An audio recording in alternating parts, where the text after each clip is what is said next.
अस्सलामुअलैकुम, good morning Multan. कैसे हैं आप लोग? उम्मीद करती हूँ बिल्कुल ठीक ठाक होंगे, मजे में होंगे और दुआ करते हैं आज का दिन आपका बहुत ही अच्छा गुजरे, हंसते हुए मुस्कुराते हुए खैर आफियत के साथ अपनों के साथ गुजरे। नाज़रीन, आप देख रहे हैं रूही एट 10 और मैं हूँ आपकी होस्ट आसमान नौरीन। जी नाज़रीन, कैसा जा रहा है आज का दिन? यकीनन बड़ा अच्छा जा रहा होगा क्योंकि मुल्तान का मौसम जो है वो बड़ा खुशगवार है, हल्की हल्की बारिश हो रही है। अच्छा, एक था ना टाइम, लोग कहते थे कि जून में इस तरह इतनी सख्त गर्मी पड़ रही थी, तो जून में इस तरह बारिशें होती नहीं, लेकिन मुल्तान में जो है वो अल्लाह ताला का करम हुआ और अच्छी बारिश होने लग गई है। लोग बड़ा मौसम को इंजॉय कर रहे हैं और उसके साथ साथ जिस तरह के हमारे भी रोड्स के हालात हैं वो बड़े ख़राब हैं। तो काइंडली मैंने कल भी रिक्वेस्ट की थी और आज भी जो है वो रिक्वेस्ट करूँगी कि सड़कों पर आपके गली मोहल्लों में जो है वो पानी खड़ा होता है, तो स्पेशली जो लोग बाइक पे। अच्छा, अभी हमने ब्रेक पे जाना है, तो नाज़रीन देखते रहिए रोडिए।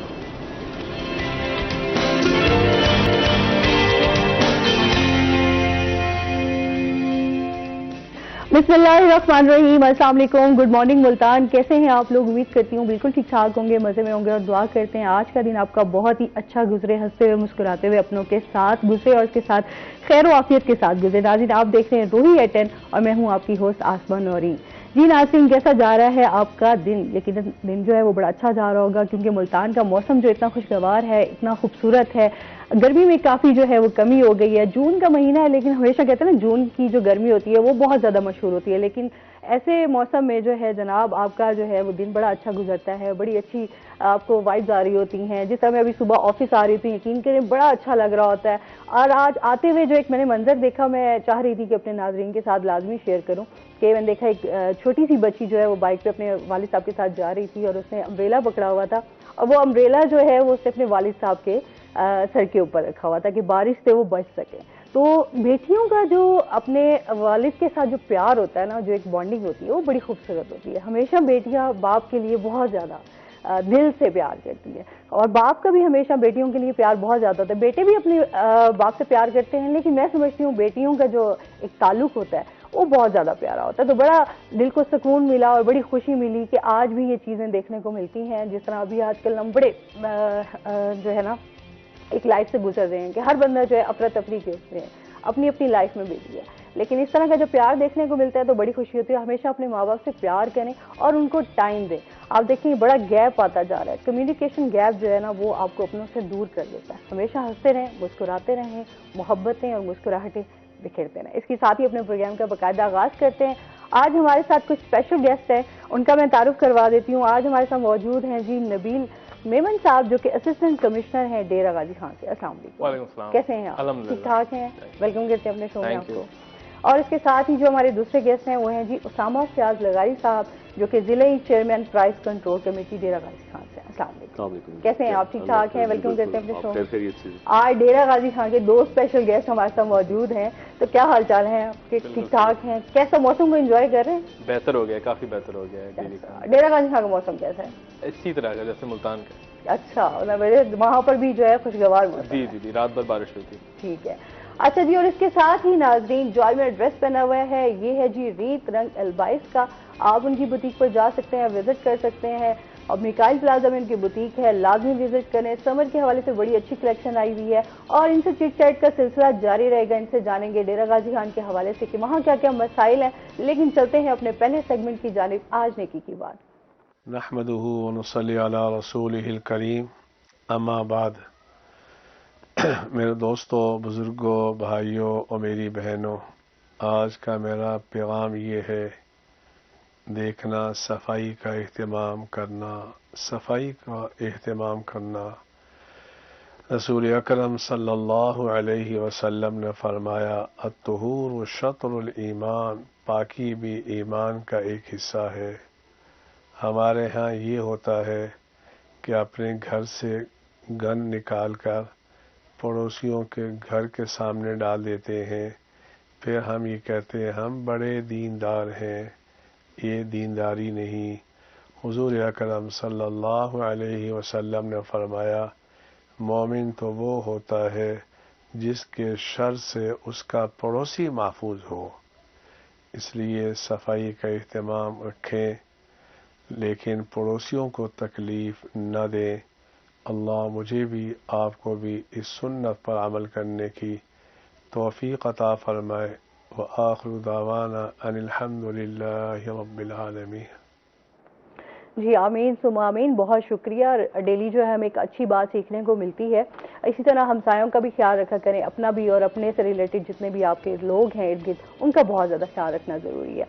अच्छा नबील, ये बताएं, आप कराची से डेरा गाजी खां आए हैं, तो कैसा एक्सपीरियंस है, कैसा लग रहा है, क्या क्या मसाइल देख रहे हैं यहाँ पर?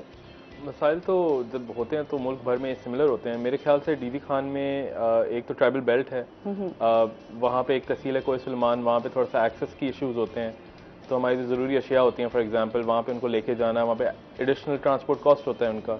एक मैंने यहाँ पे नोटिस किया, तो कराची से मेरे ख्याल से मुख्तलिफ है। कराची में तो अल्हम्दुलिल्लाह से नेटवर्क ज़्यादा अर्बन है वहाँ पे, तो वो इशू नहीं होता। दूसरा डीवी खान में एक तो बॉर्डरिंग डिस्ट्रिक्ट है, ज़्यादा पहले इसको अटेंशन नहीं मिली, तो रैंकिंग्स में मेरे ख्याल से यूजुअली एजुकेशन में, हेल्थ में पीछे रहता है। इसके बावजूद हमारी काविशें जारी हैं और हमने पिछले साल में इम्प्रूवमेंट्स भी देखी हैं और अभी आगे जाके और मज़ीद इम्प्रूवमेंट्स आ रही हैं।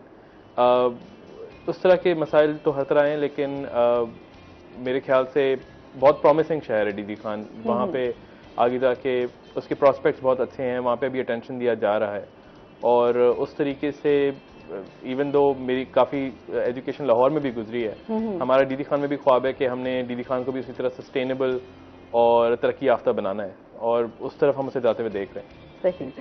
अच्छा उसामा, आपसे भी जानेंगे, आप क्या समझते हैं कि वहाँ के क्या क्या मसाइल हैं? महंगाई पर तो हम बात करेंगे क्योंकि प्राइस कंट्रोल कमेटी से आपका ताल्लुक है, तो आप क्या समझते हैं वहाँ क्या क्या मसाइल हैं? जी बेसिकली देखिए, टू बिगिन विद, जैसे नबील साहब ने बताया कि it's a bordering district, it's a blend between a tribal and an urban area.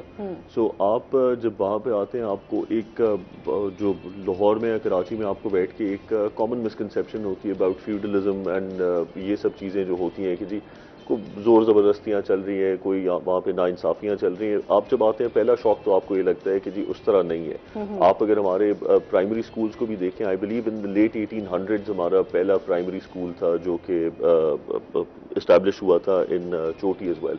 So there is a lot of emphasis on education, क्योंकि हम पहली डिस्ट्रिक्ट हैं जो कि बलूचिस्तान से हिट होता है, तो हमारे पास काफ़ी बलोच स्टूडेंट्स भी उस साइड से आते हैं। हाँ, और मौके भी फराहम किए जाते हैं उनके लिए, यहाँ पे पढ़ाई के लिए, उनके रोज़गार के लिए। और मोस्टली उनका क्योंकि लिटरेसी उस साइड पे कम है, तो अनस्किल्ड लेबर के अंदर ज़्यादा रुझान है। एंड अब I believe people are starting to realise the true potential of the district. आपको काफ़ी वहाँ पे लोग बिजनेसेस के लिए नज़र आते हैं। It is the gateway to Balochistan, it is the gateway to Sindh, and it has bordering areas with KPK as well. So people are actually realizing the true potential of the district, and hopefully वो translate होना शुरू होगा अब इंशाल्लाह in the near future. पिछली governments ने भी यहाँ पे काफ़ी प्रोजेक्ट किए हैं। उससे पहले आई बिलीव बैक इन 1994-95 जब पीपल्स पार्टी की गवर्नमेंट होती थी, तब से ही ये काम शुरू हुआ, इसकी आइडेंटिफिकेशन हुई, एयरपोर्ट बना, इसे मेन स्ट्रीम में लाने की कोशिश की गई। इंडस के साथ नेबरिंग होने की वजह से इसका जो एग्रीकल्चरल पोटेंशियल था उसे देखा गया। एंड बलूचिस्तान, जैसे आप जानते हैं कि पसमानदगी की वहाँ से शिकायत होती है, तो वहाँ से जो ये गेटवेज बनाए गए, हमारा जो जैसे नबील साहब ने बताया आपको कोहे सलमान का, कोहे सलमान से जो रोड्स आती हैं, इंफ्रास्ट्रक्चर जो आता है, पहले बहुत ही ज़्यादा डेंजरस और इनएक्सेसिबल होता था। लेकिन over the course of the years government ने काफ़ी उस पर काम किया है। I believe we got a special project from the Japanese as well, which is known as the fort Mandur steel bridges. तो उसके वजह से आपका जो ट्रांसपोर्ट है, इनफ्लो ऑफ वेजिटेबल्स, फ्रूट्स, और बलूचिस्तान को एक एक्सेसिबिलिटी मिली है, एक मार्केट मिली है। जैसे रकनी और बारखा, ये जो नेबरिंग एरियाज हैं जो कि क्वेटा से दूर है, लेकिन उनका पंजाब में एक्सेस होना, उनका जो अशिया है वो यहाँ पे आके बिकना, एक लाइवली इकोनॉमिक एक्टिविटी शुरू हो गई है। And I hope that continues as well. चले, बेहतरी की तो उम्मीद लगाई जा सकती है हमेशा। इंशाल्लाह। अच्छा, जिस तरह अभी एक महंगाई का एक तूफान आया और बिल्कुल एकदम सब चीज़ें जो है वो डिस्टर्ब भी हुई हैं, अच्छा आप क्या कहना चाहेंगे कि महंगाई पर कंट्रोल करने के लिए क्या इकदाम किए गए हैं या कर रहे हैं आप लोग? देखिए, इसे आपको ब्रेक डाउन करना होगा इनटू सेवरल डिफरेंट पार्ट्स। ये किसी एक सिंगल प्रोन आंसर इसका नहीं हो सकता। अगर आप देखें कि फ्रूट्स एंड वेजिटेबल्स की इन्फ्लेशन जो है, जो कि हमें नजर आती है, वो सीजनल होती है। हमारा मैं आपको पहले भी ये बात मेंशन कर रहा था कि एक बेसिक बास्केट होती है फॉर द कॉमन मैन, जिसके अंदर चावल, आटा, हाँ। 2 किस्म की दालें, प्याज, आलू, टमाटर, ये चीजें हैं जो कि बेसिक जिन पे कंट्रोल रखने की कोशिश की जा सकती है। उसके अंदर जैसे टमाटर है, आलू है और प्याज है, ये सीजनल क्रॉप्स है। अब हमारा एग्रीकल्चर इतना इवॉल्व हो रहा है कि हाइब्रिड सीड्स आ गए हैं, जिसकी वजह से हम टनल फार्मिंग और ये चीजें करके आप ऑफ सीजन भी वेजिटेबल्स मार्केट में लेके आ जाते हैं। अदरवाइज ये आज से पहले एक बहुत बड़ा इशू था। अब हम और हमारी गवर्नमेंट जो है, हम बेसिकली हमारा देखें, खुदा की खुदाई पे और नेचर पे तो किसी का कोई कंट्रोल नहीं है। सो जो हम कर सकते हैं वो हम कर रहे हैं कि हम अपनी सप्लाई जो है वो नेशन वाइड उसे थोड़ा सा प्रोजेक्ट और फोरकास्ट करने की कोशिश कर रहे हैं। ये जब से प्राइस कंट्रोल कमेटीज बनाई है मियां हमजा शहबाज शरीफ ने, तब से he's been holding weekly meetings with us and we've been told to have daily meetings as far as price control is concerned. So उन्हें रियल टाइम ये पता चल रहा है कि सप्लाई की इस वक्त क्या कंडीशन है, सप्लाई की वेजिटेबल्स की कंडीशन से। अब आपको पता है मार्केट में सप्लाई और डिमांड से ही प्राइस निकलती है। सो उस सप्लाई की फोरकास्ट, प्रोजेक्शन और उसकी डिलीवरेंस जो है, किस डिस्ट्रिक्ट में कम है, कहाँ पे ज्यादा है। अगर हम गेटवे फ्रॉम बलूचिस्तान है और हमारे पास बारखा से फॉर एग्जांपल प्याज ज्यादा आ रहा है, तो उसकी ये प्रोजेक्शन हम आगे तो दे सकते हैं सेंटर ऑफिस को कि जी इससे हमारे पास ज्यादा हो रहा है, हमारे पास रेट इसका कम हो रहा है, so you can move some supply into the next districts as well. तो उसके लिहाज से बेसिक इकोनॉमिक्स को अगर आप फॉलो करें तो उसी को ही हम पैटर्न्स को फॉलो करके इनकी प्राइसेस को कंट्रोल करने की कोशिश कर रहे हैं। वैसे I believe there is no such thing as a price control mechanism. पूरी दुनिया में अगर आप देखें तो प्राइस सीलिंग और प्राइस फ्लोर जो है, ये 2 मेथड्स अवेलेबल हैं, लेकिन इन्हें as a last resort use किया जाता है।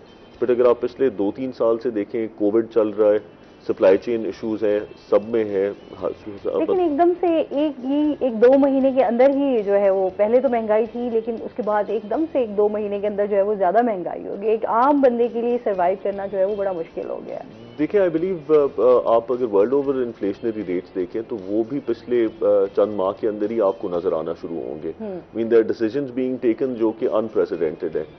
यूएस जो है वो अपना पॉलिसी रेट 0.75% के साथ बढ़ा रहा है, जो मेरे ख्याल से if I am not mistaken 40 साल में पहली बार हो रहा है, बिकॉज दे बिलीव कि उनकी इकोनॉमी ओवरहीट हो गई है एंड इन्फ्लेशनरी ट्रेंड्स आ गए हैं काफी। सो हम भी इसी दुनिया में, इसी खिते में रहते हैं, यही हालात हमें भी फेस करने को मिल रहे हैं। तो जितना बेहतर हो सकता है हम उसे मैनेज करने की कोशिश कर रहे हैं। सही। आपसे भी जानते हैं नबील, आप क्या कहना चाहेंगे इस बारे में? खासकर जैसे साहब ने बताया, पर्टिकुलरली अगर आप देखें पेट्रोलियम की प्राइसेस जब बढ़ती हैं, हाँ। तो एक ग्लोबल कमोडिटी है, उसमें मोनोपोलीज भी हैं, ओपेक की एक ग्रुप है, वो कंट्रोल करने के लिए, कंपटीशन बनाने के लिए कभी बढ़ा देते हैं, कभी कम हो जाती है, कभी नई जगह पे डिस्कवर हो जाता है तेल और फिर उसके बाद वहाँ पे प्राइसेस कम हो जाती हैं, आप इंपोर्ट कम करते हैं, ज़्यादा करते हैं। तो जैसे उन्होंने कहा, कुछ चीज़ हमारे हाथ से बाहर होती हैं, लेकिन पेट्रोलियम प्रोडक्ट्स और पर्टिकुलरली डीजल का यहाँ पे ये रोल ज़रूर है कि अगर आप सब्जियां दूर लेके जा रहे हैं, किसी ऐसे ज़िले में लेके जा रहे हैं जहाँ पे फ़र्ज़ करें बलूचिस्तान से नहीं जा रही है, करीब नहीं है उसके, तो पेट्रोल की प्राइसेस बढ़ेंगी तो सब्जी की प्राइसेस भी बढ़ेंगी। तो वो एक तरीके से रिपल इफेक्ट कह दें, स्पिल ओवर इफेक्ट कह दें। Petroleum prices are tied with other commodities. तो उस तरीके से हमने जो पाकिस्तान में प्रेशर देखा है, कुछ हद तक हमारे अपने डिसीजंस हैं, कुछ हद तक वो एक रिपल इफेक्ट है जो कि दुनिया भर में हो रहा है। जैसे यूएस में एक रिसेशन की आमद एक्सपेक्टेड है, उस तरह टीडी खान में भी हमने नोटिस किया है कि चीज़ों की प्राइसेस बढ़ी हैं। बट अल्हम्दुलिल्लाह because we are a bordering district we can safely say कि, और हमारे सेक्रेटरी मार्केट कमेटी भी ये पूरा नक्शा बना के दिखाते हैं कि right now DD Khan has some of the lowest prices of fruits and vegetables. तो अल्हम्दुलिल्लाह से बलूचिस्तान से करीब होने की वजह से हमें जो चीज़ें वहाँ से करीब जल्दी मिल जाती हैं तो उसमें लेबर कॉस्ट, ट्रांसपोर्ट कॉस्ट कम होता है। तो उस तरह से we're even compare to Multan, उसकी निस्बत हम 10 to 15% सस्ता आलू, सब्जी, मतलब भिंडी वगैरह ये चीज़ें प्रोवाइड कर लेते हैं लोगों को। तो वो बेनिफिट हम वहाँ से एंजॉय करते हैं। सही। तो आप क्या समझते हैं एक आम आदमी के वहाँ क्या मुश्किलात हैं, एक आम आदमी का क्या कहना है? दीदी खान में पर्टिकुलरली ये भी इंपॉर्टेंट है कि हम बाइफरकेट करें कि आम आदमी कहाँ रह रहा है। तो अब शहर में जिस तरह के अभी हम आगे डिस्कस कर सकते हैं, शहर में फॉर एग्जांपल ड्रेनेज सिस्टम के मसाइल बहुत हैं। We don't have water and जैसे वासा की अथॉरिटी जो होती है, वाटर एंड स्वेज की अथॉरिटी फिलहाल डीडी खान में कायम नहीं हुई है, तो कि होपफुली इन द फ्यूचर होगी। वहाँ पे मेट्रोपॉलिटन कॉर्पोरेशन अब आ गया है, तो होपफुली अंडर दैट अब एक अलग से अथॉरिटी बन जाए जो कि निकासी वगैरह का ख्याल करे। शहर में तो ये फॉर एग्जांपल इशू है कचरे का वगैरह। पहाड़ों में ये इशू शायद ना हो, लेकिन पहाड़ों में फिर एक्सेस का इशू है। रोड्स मजीद बेहतर, रोड्स अच्छे हुए हैं लेकिन मजीद बेहतर किए जा सकते हैं। पर्टिकुलरली अगर आप फोर्ट मनरो से हट के देखें पहाड़ों में, तो और जगहों पे भी बेहतरी मेरे ख्याल से लाई जा सकती है। एक और इशू जो हम वहाँ पे कहेंगे कि वहाँ पे कैपेसिटी का इशू है। मेरे ख्याल से वहाँ पे काफ़ी हद तक मैन्युफैक्चरिंग और इंडस्ट्रियल, जैसे सीमेंट की जो एक मैन्युफैक्चरिंग वगैरह, उसमें अच्छी खासी एम्प्लॉयमेंट आई है। पर्टिकुलरली वहाँ पे मेरे ख्याल से एजुकेशन में बेहतरी की जा सकती है। मेरा थोड़ा सा टाइम वहाँ as a district monitoring officer भी गुजरा है डीडी खान में, जिनका काम होता है कि एजुकेशन और हेल्थ फैसिलिटीज को आप देखें पूरे डिस्ट्रिक्ट में। तो वहाँ पे एक हद तक स्कूल नेटवर्क मेरे ख्याल से कुछ जगहों पे रूरल एरियाज में अगर बेहतर किया जाए, लोगों का एक्सेस बेहतर की जाए, तो उससे एक और स्पिल ओवर इफेक्ट ये होगा कि डीडी खान से जो लोग बाहर जाके दुनिया भर में, मुल्क भर में कंट्रीब्यूट कर सकते हैं, उनमें इजाफा होगा। तो वो एक मेरे ख्याल से डीडी खान को जो एक परसीव किया जाता है, गलत परसीव किया जाता है, लेकिन फॉर सम रैंकिंग परसीव किया जाता है कि पीछे हैं एजुकेशन और हेल्थ में। पोटेंशियल वहाँ पे बहुत है। बेहतर इन्वेस्टमेंट और फंडिंग करके वो भी मसाइल हम हल कर सकते हैं और किए जा रहे हैं। अब होपफुली वो भी हम देख रहे हैं कि बेटर प्रोग्रेस उसमें हो रही है। आप क्या समझते हैं वहाँ पर जिस तरह के मसाइल अभी हेल्थ के भी हैं और काफ़ी एजुकेशन के हवाले से क्या काम हो रहा है, उसके से रिलेटेड आपसे पूछूंगी। एजुकेशन भी हमारा एक बहुत बड़ा प्रॉब्लम वहाँ पे ब्रेन ड्रेन का है कि क्योंकि हमारे जो डीडी खान के लोग हैं वो सऊदी अरब, गल्फ और इन एरियाज में काम करने जाते हैं। तो जो भी पढ़ता है, जो भी पढ़ाई शुरू करता है आपके रूरल एरियाज में स्पेसिफिकली, उसका ख्वाब जो होता है, उसका कोई रिश्तेदार जो है वो बाहर बैठा होता है, उसका ख्वाब ये होता है कि मैं यहाँ से निकलूँ और मैं बाहर जाके काम करूँ। सो और दूसरा प्रॉब्लम ये है कि because way strategically placed and it's a sensitive district, हमारे यहाँ पे आई बिलीव एक इंडस्ट्रियल जोन की बहुत बड़ी ज़रूरत है कि जो आप चीज़ें दे सकें। आई थिंक इस दफ़ा बजट के अंदर सुंदर इंडस्ट्रियल एस्टेट के नाम से ऑफिस भी इस्टेब्लिश हो रहा है और इंडस्ट्रियल जोन भी क्रिएट हो रही है। इस चीज को किसी ने नहीं देखा आज से पहले। जब इन पावर आए हैं, मतलब अब पिछली गवर्नमेंट भी जो थी, उन्होंने इंडस्ट्रियल जोन्स बनाने के लिए वो नहीं किया, वैल्यू एडिशन नहीं है। जो आप को मैं आप पहले भी जैसे बता रहा था कि एक फार्मर जो है, जो उसकी प्रोड्यूस होती है, मी बीइंग अ फार्मर, जो मैं प्रोड्यूस करता हूँ और जाके मैं मार्केट में आड़ती को बेचता हूँ और फिर वो ट्रांसलेट होके वापस जो मेरे पास रिटेल मार्केट में आता है, आई गेट टू रियलाइज कि मैं 20 से 25% भी नहीं कमा रहा कंपेयर टू बाकी जो सब है। बीच में 75% जो है वो लेने वाला और संभालने वाला और आगे पहुंचाने वाला कमा जाते हैं। सो ये पैरिटी जो है, this needs to change and one of the prime initiatives that we taken. और हमारी मैं खिराज तहसीन पेश करना चाहूँगा, हमारी जो ट्रेडिंग वहाँ की वो है ऑर्गेनाइजेशंस हैं, जो लोग हैं, अंजुमन ताजरान जो हैं, उन्होंने हमारा बहुत इस चीज़ में साथ दिया है और हमें काफ़ी इसमें फ़ायदा इस चीज़ का हुआ है कि in the very first meeting we were able to identify and get volunteers from the Anjuman Tajran, जिन्होंने ये कहा कि हम होलसेल के रेट्स के ऊपर रिटेल पे बेचने के लिए तैयार हैं। सो वो जो मिडिल मैन का जो बीच में मार्जिन था, अगर हम इस चीज पे काम करना शुरू करें तो जो होलसेलर है उसका प्रॉफिट और जो फार्मर है उसका प्रॉफिट इंक्रीज हो जाएगा। जो मिडिल मैन बीच में बैठ के कमाता है, जिसका काम सिर्फ इस हाथ से पकड़ के इस हाथ में देना है, वो एलिमिनेट करेंगे तो आपको रियल टर्म्स के अंदर ये चीज ट्रांसलेट होती नजर आएगी इन खुशहाली जो कि फार्मर तक पहुंचेगी। और फार्मर्स भी जो है उनके लिए, अब जैसे नबील साहब ने कहा है कि हमें अगर आप कैटेगराइज करें डिस्ट्रिक्ट को, तो हम urban, peri urban, rural and tribal area है। सो अगर आप नॉर्मल डिस्ट्रिक्ट में जाएं तो आपको अर्बन, पेरी अर्बन एंड कुछ रूरल एरिया नजर आता है। सो हमारे पास एक ब्लेंड ऑफ 3-4 सेगमेंट्स है। सो हमें fire fighting on different fronts करनी पड़ती है। सो एक एजुकेशन जो है, education in terms of specialisation और कि क्या किया जा सकता है, किस तरह कॉटेज इंडस्ट्री को बढ़ाया जा सकता है, वो हमारे लिए बहुत जरूरी है और उस पर बहुत काम करने की भी अभी हमें जरूरत है। इस पर मजीद भी हम बात करेंगे। आज जाना ब्रेक पे, हमारे साथ रहिएगा।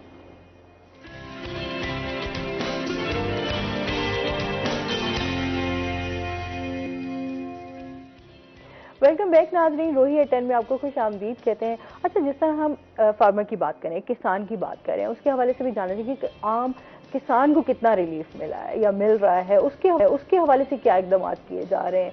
खाद के हवाले से भी बात करेंगे, जिस तरह खाद और यूरिया जो है वो बहुत ज़्यादा महंगाई उस पर भी की गई, आम किसान के लिए बड़ी मुश्किलात बढ़ गई हैं। जैसे हम किसी भी आम किसान से बात करते हैं तो वो ये कहता है कि अब मेरे साथ जो है वो मुश्किलात मेरी बढ़ती जा रही हैं, किस तरीके से हम चीज़ों को अपना मैनेज करेंगे।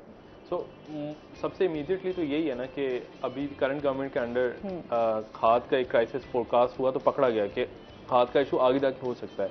अल्हम्दुलिल्लाह उस हद तक नहीं पहुंचा जो मेरे यकीन में है। जो फॉर एग्जांपल नवंबर में था, जनवरी में था, जब वीट की आप हार्वेस्टिंग, वीट की आप सोइंग वगैरह की बात करते हैं।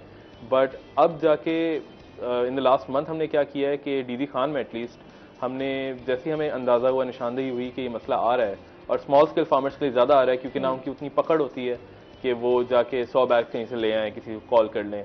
अब उनकी 12.5 एकड़ से कम की होल्डिंग है। अब वो अपनी फैमिली की सस्टेनेबिलिटी के लिए थोड़ी बहुत काश्त करके फिर उसको बेच के उसको सब्सिस्ट कर रहे हैं। तो हमने ये किया कि पॉलिटिकल एंड ब्यूरोक्रेटिक लीडरशिप ने मिलकर ये किया कि फर्टिलाइजर डीलर्स से वो खाद उनके डीलर को हम बिठा देते थे सेल पॉइंट पे। मॉडल एक सेल पॉइंट हमने बना दिया शहर में। डीडी खान डिस्ट्रिक्ट में हमने 22 इस तरह के सेल पॉइंट्स बनाए। शहर में, रूरल एरिया में, हर तरह की सेटिंग में हमने बनाए, तौसा में, कोटसुट्टा में, कोई सलमान में एंड तहसील डीडी खान में। And what we did was कि 1850 की खाद वहाँ पे जो कि उस वक्त रेट था, हमने इंश्योर किया कि इनको पटवारी तस्दीक करेगा कि यार ये असल फार्मर है, इनका ये लैंड रिकॉर्ड है। फील्ड असिस्टेंट हमारा एग्रीकल्चर डिपार्टमेंट का फिर स्पेसिफाई करेगा कि स्मॉल स्केल फार्मर को तो इमीडिएटली पूरा रिलीफ मिलना चाहिए। अगर उसकी 5 एकड़ की जमीन है, उसको 5 एकड़ के लिए बोरियां मिल जानी चाहिए 5 यूरिया की। एंड डीलर का नुमाइंदा वहाँ बैठा होता था, फर्टिलाइजर डीलर का, he would cut a slip और वो वहाँ पे जाके सरकारी रेट पे खाद ले लेता था। ये मॉडल काफ़ी सक्सेसफुल था। हमने इसको 2 वीक्स रन किया। डीडी खान में पर्टिकुलरली एक आसानी हमने ये भी पैदा की जिसको हम डीडी खान मॉडल कहते हैं, और डिवीजन भर में और फिर सूबा भर में उसको अटेंशन भी मिली और पॉजिटिव अटेंशन मिली। वो ये था कि आपको कोई फर्द मलकियत के या कोई लैंड टाइटल लेने की जरूरत ना थी। आप फार्मर एज अ फार्मर जाते और पटवारी को ये बता देते कि आपका यहाँ पे इस खाते में ये रकबा आपकी ये अराजी है। एंड वो कंप्यूटर पे ही, क्योंकि डिजिटाइज हो रहा है, कंप्यूटर में लैंड रिकॉर्ड चेक करके कहता कि यकीनन ये वहाँ का काश्तकार है, उसको ऑथराइज कर देता, वहीं पे उसको खाद की स्लिप मिल जाती। ठीक है, एक कॉलर हमारे साथ है। अस्सलाम वालेकुम। अस्सलाम वालेकुम। हेलो जी, अस्सलाम वालेकुम। अब्दुल अजीज है हमारे साथ। वालेकुम सलाम। आवाज नहीं आ रही मैडम आपकी? अब आ रही है आपको मेरी आवाज? जी जी जी जी जी, क्या कहना चाहेंगे आप?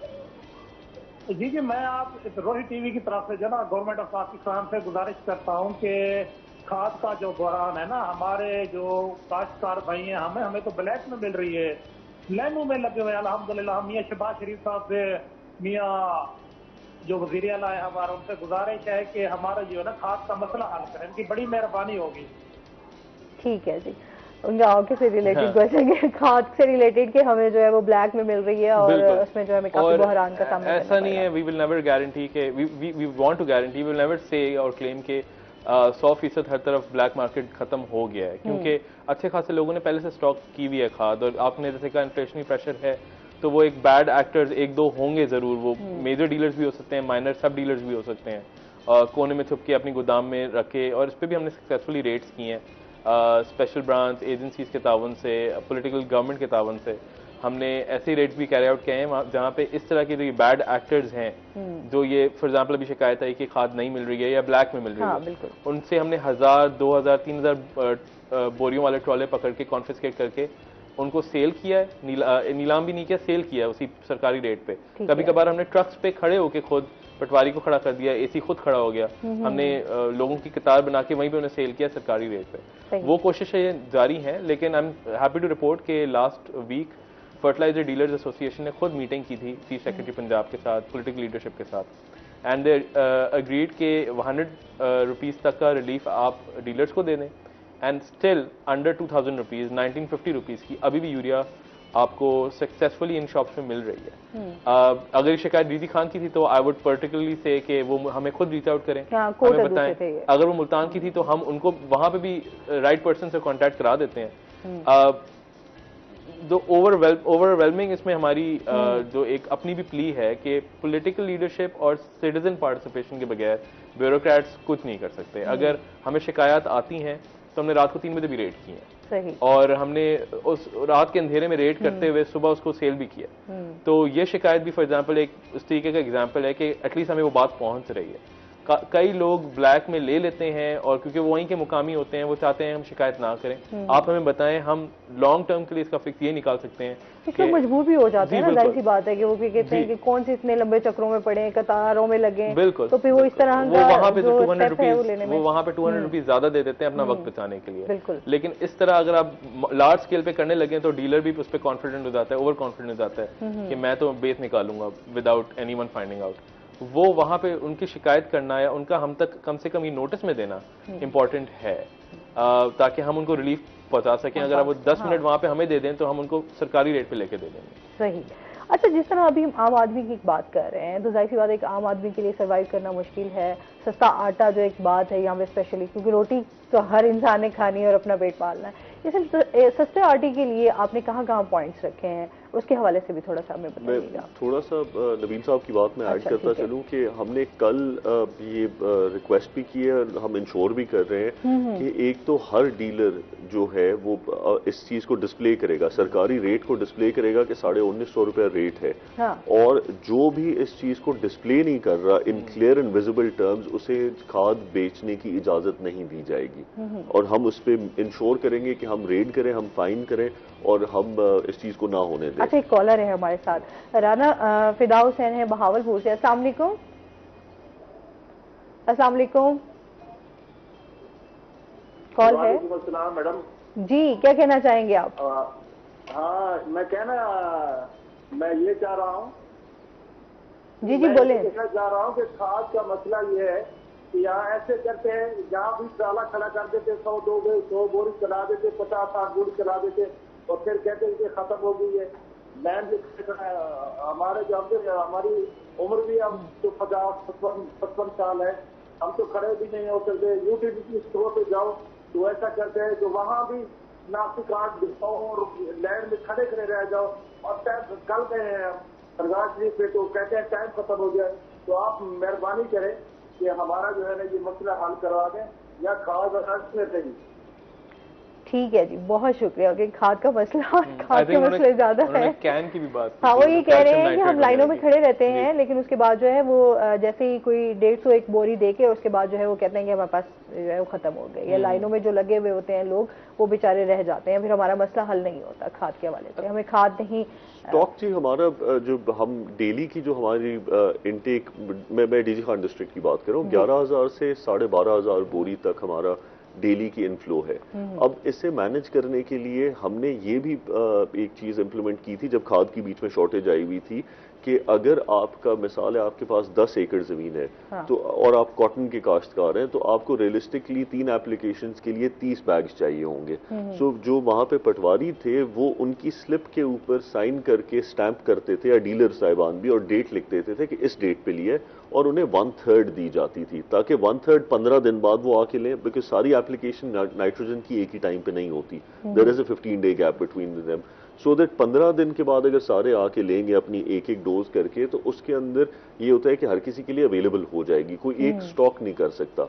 मैं फिर से कह रहा हूँ, difficult times call for difficult measures, मतलब ये इसका हमारे लिए मतलब बिल्कुल भी हम ये नहीं कह रहे कि जी बिल्कुल फ्रीली अवेलेबल है और किसी का कोई मसला नहीं है, बिल्कुल मसाइल भी हैं, इशूज भी हैं, लेकिन थोड़ा सा लोगों को भी साथ कोऑपरेट करना चाहिए। ये जिन लोगों की आप बात कर रही है मतलब पब्लिक की, इस पब्लिक में से 70-75% वो लोग हैं जो ना जाते हैं ना देखते हैं, सुनी सुनाई बात पे आपको बात बोलेंगे, और क्योंकि किसी उनके फलाने जानने वाले के जानने वाले का जानने वाला एक दिन लाइन पे गया था तो उसे ये इशू हुआ था, तो इसलिए वो खुद नहीं जाते, और वो इस सिस्टम को बाउ डाउन करके जो 1900-1800 रुपए की खाद है वो 2500 रुपए पे जाके ले लेते हैं। अब इस पे उन लोगों का कॉन्फिडेंस बनता है। हमने जो नंबर्स भी डिस्प्ले किए हैं, हमने उनसे रिक्वेस्ट की है कि यार आपको आगे बढ़ना होगा।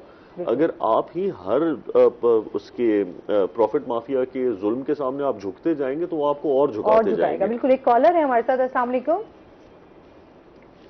अस्सलाम वालेकुम। वालेकुम अस्सलाम।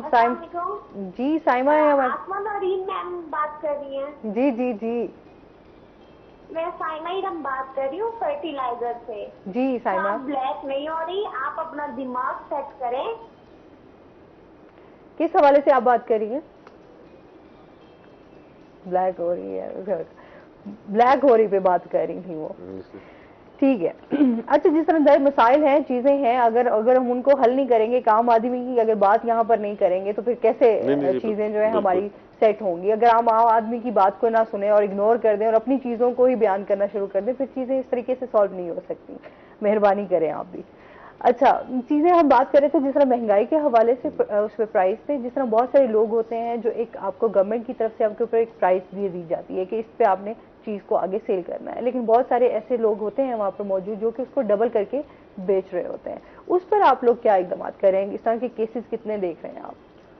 ये स्पेसिफिकली किस चीज के बारे में? प्राइस, जिस तरह चीजें आपकी जरूरियात जिंदगी की चीजें हैं, आपका घी हो गया, आटा हो गया, आपकी सब्जियां हो गई, फ्रूट्स हो गए, मैं उस पर बात कर रही हूँ। घी जी हमारी एक बहुत बड़ी स्टोरी है डीजी खान डिस्ट्रिक्ट की। हमारी जो ये प्राइस कंट्रोल मीटिंग्स होती हैं, इसमें रोज जो आइडिया कोई नया पॉपअप होता है, उसके अंदर हमारी एक दफा घी की ये बात हुई, तो घी के डीलर जो थे और जो मिल मालकान थे, हमने उन्हें बुला के उनसे रिक्वेस्ट की कि जी मुल्क पे इस वक्त एक मुश्किल वक्त आया हुआ है, तो आप अगर हमारे लिए कोई मेहरबानी कर सकें, कोई आप हमें तरीका बता सकें या हमारे साथ किसी चीज़ पे कोऑपरेट कर सकें। तो उस हमारा जो ब्रेनस्टॉर्मिंग सेशन था उसके अंदर से एक नतीजा ये निकला कि हम मिल मालकान ने इस बात को इंश्योर किया है कि वो अपनी सप्लाई जो है वो 10 पॉइंट्स हमने क्रिएट किए हैं डीजी खान डिस्ट्रिक्ट के अंदर, जो कि 6 शहर में और 4 पेरिफेरल एरियाज के अंदर है, जिसके अंदर मिल मालिकान डायरेक्टली घी सप्लाई कर रहे हैं और होलसेल रेट पे वहां से बेच रहे हैं। सो अगर 580 रुपए केजी इस वक्त रेट है घी का, तो वो वहां पे 540-550 रुपए के अंदर बिक रहा है। सो 30 से 40 रुपए जो है पर केजी आवाम को इस बात पे रिलीफ मिल रही है। और लोग जो है उसका हमने तरीकाकार फिर अगेन यही बनाया है कि अपने आईडी कार्ड के साथ आएंगे उस करियाना स्टोर के ऊपर, उस सेल पॉइंट के ऊपर शनाख्ती कार्ड लिखवा के, और पर पर्सन 2 केजी से ज्यादा कोई नहीं लेके जा सकता। लेकिन मोस्टली लोगों का यही कहना है कि इन चीजों पे जो है वो हमें रिलीफ नहीं मिल सकता। इस पे मजीद हम बात करेंगे। नाज़रीन, अभी हमने जाना है ब्रेक पे, हमारे साथ रहिएगा।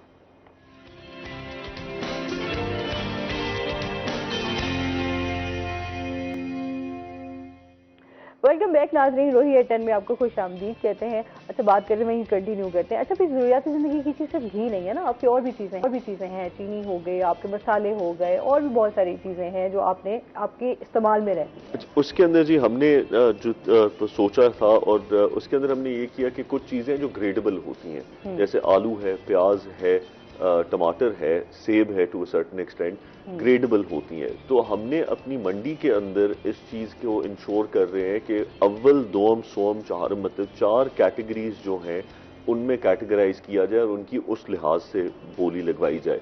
मिसाल है, आलू का रेट जो है आई बिलीव जो होलसेल है वो है तकरीबन 48 रुपए पर केजी, और एक कैटेगरी होती है जैसे सफ़ेद आलू कहते हैं, वो 11 रुपए पर केजी है। तो हमारा ये मकसद था कि मैं मतलब 11 रुपए वाला आलू जो है होलसेल से खरीद के रिटेल के ऊपर उसे मैं प्राइमरी आलू करके 48 रुपीज पे ना जाके बेचूं। सो उन रेट लिस्ट को भी हमने आम किया है। ठीक है। जैसे मैं आपको कह रहा हूँ कि कुछ हमारे साथ अवाम को इस एजुकेशनरी स्पेल के ऊपर भी साथ देना पड़ेगा, क्योंकि हम ये लिस्ट पब्लिश कर रहे हैं, हम इन लिस्ट को लोगों को दिखा रहे हैं कि ये हमारा हमने कैटेगराइजेशन की है। प्याज छोटा, हमने आड़तियों से पूछा है कि जो छोटा प्याज है वो आप फेंक तो नहीं देते, बिकता है आखिर। अब आपसे वो बंदा जो है वो 10 रुपए 12 रुपए किलो लेके जा रहा है और मार्केट में 80 रुपए पे जाके बेचता है, जो कि एक बड़े आलू उसकी प्याज की साइज है। तो इससे कम से कम इंश्योर किया जाए। उन रेट लिस्ट को हमने आम किया है, सो दैट आपकी जो भी कैपेसिटी है, आप जिस क्वालिटी का आलू उठा रहे हैं आप उसकी प्राइस दे के जाए, ना कि उसे मिक्स करके आगे बेचा जा सके। सो ये मेजर्स जो है ये हमें तो नेशन वाइड इन चीजों को इम्प्लीमेंट करना चाहिए कि कैटेगराइजेशन हो और कंज्यूमर अवेयरनेस फैलानी चाहिए कि ये कैटेगरीज अवेलेबल होती हैं। अच्छा, अवेयरनेस की भी बड़ी जरूरत है ना, हमारे यहाँ पे बहुत ज्यादा ये भी मसाइल है कि अवेयरनेस नहीं होती। आप क्या कहना चाहेंगे इस बारे में? अवेयरनेस के एक तो जैसे सर ने कहा, रेट लिस्ट आविदा ना करने पे बड़ी दुकानों को एटलीस्ट, नॉट छोटी छोटी रेडियो पे, as a price control magistrate मैंने और मेरी टीम ने पर्चे भी दिए हैं लोगों पे कि आप एक पैनाफ्लेक्स जो आपको कॉन्ट्रैक्टर ला के दे रहा है, जिसकी बहुत ही मामूली कोई कीमत होती है, आपको महीने में एक दफ़ा रेट लिस्ट मिलती है कि ये 8, 10, 15, 20 इसेंशियल आइटम्स हैं, आप बेच रहे हो, 4 तरह की दाल बेच रहे हो, आप अगर रेट लिस्ट नहीं लगा रहे हो साथ या पिस्ते वाली लगा रहे हो तो आप बेसिकली ग्राहक को, कस्टमर को मिसलीड कर रहे हो, या आप ना लगा रहे हो तो उसको वहाँ पे मौका नहीं मिल रहा है देखने का कि क्या आप सही प्राइस पे बेच रहे हो, तो उस पर भी FIR डायरेक्ट बनती भी है और की भी गई है। आप उस पर सील भी कर लेते हैं, आप उस पर जुर्माने भी कर लेते हैं और हमने ये किए हैं। तो रेट लिस्ट की अवेलेबिलिटी को यकीनी बनाना, आपको वही अवेयरनेस, एक इंफॉर्मेशन एसिमेट्री है। हाँ। खरीदने वाले को नहीं पता कि आज आलू का क्या रेट है, अगर हम उसे बता देते हैं तो वो खुद डिफ्रॉड नहीं हो सकता। पहली चीज़ ये, और डीवी खान ने अल्हम्दुलिल्लाह से नियर 100% हमारी रिपोर्टिंग आती है कि नियरली 100% ऑफ प्लेसेस में आपको रेटलेस नजर आएगी। इसके अलावा हमने एक alternate market, competitive market setup किया है लोगों के लिए कि हम रेडियो को एलिमिनेट ना करना चाहते हैं ना कर सकते हैं। तो इससे एक और टाइन ये होता है कि ट्रैफिक के मामला में इशू होता है, रेडियां बीच में खड़ी हो जाती हैं, डिसऑर्डरली होती हैं। तो करंट गवर्नमेंट के अंडर हमने रेडी बाजार इस्टेब्लिश किए हैं। आप बीबी खान शहर में जाएंगे, वहाँ पे कश्मीर पॉइंट पे, तौसा में और कोट छुट्टा में भी वो मेन रोड जाता है, वहाँ पे हमने तमाम रेडियो को एक तरफ ऑर्गेनाइज किया, उनकी लिस्ट बनाई और उन्होंने कहा कि अगर आपने यहाँ पे खड़ा होना ही है और as an alternate competitive market, अब आपको पता होगा लोग, आप दफ्तर जाती होंगी, आप रास्ते में रुक के रेडी से ही अपना सारा सामान ले लेंगी, आपका रेगुलर एक रेडी वाला होगा, उनको हमने आपस में तो वो कम्पीट कर रहे हैं लेकिन उनको हमने ऑर्गेनाइज करके एक कोना दे दिया है, पीछे रोड पे येलो लाइन बना दी है कि ये लाइन के पीछे पूरी जमीन आपकी है, आप यहाँ पे खड़े हो, आप रेट लिस्ट लगाएं, आप एक पैनाफ्लेक्स लगाएं, तो वहाँ पे एक साफ सफाई के तरीके से एक ऑल्टरनेट कंपेटिटिव मार्केट सेटअप हो गया है कि आपने मॉडल बाजार जाने की या बड़े बाजारों में जाने की जरूरत नहीं है। बिल्कुल। एक कॉलर है हमारे साथ। अस्सलाम वालेकुम। अस्सलाम वालेकुम जी, शाहिद साहब हैं कलाम से। हेलो जी, क्या कहना चाहेंगे आप?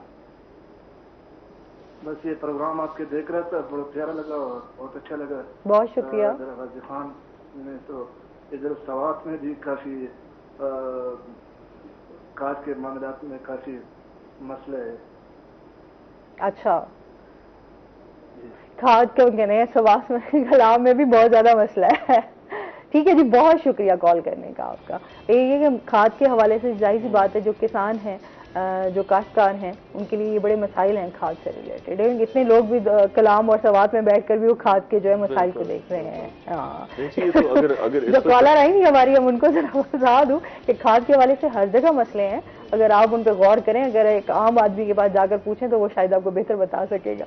इसका तो जी एक इंसर्कलिंग इफेक्ट होता है ना। अब चावल कास्ट हो रहा है, अगर इस वक्त खाद अवेलेबल जैसे वो कह रहे हैं कि नहीं है, अगर नहीं टाइम पे अवेलेबल होती, या ये जो आप अपने प्रोग्राम के शुरू में कह रही थी कि एक खुश्क साली चल रही थी और अल्लाह की मेहरबानी से एक राइट टाइम के ऊपर बारिश हो गई है, तो ये होना, ये फैक्टर्स इनटू प्ले आना, तो फिर सप्लाई वापस ठीक होगी। अगर ये ना होते तो सप्लाई फिर ठीक ना होती, फिर वापस यही राशनिंग के इश्यूज होने थे।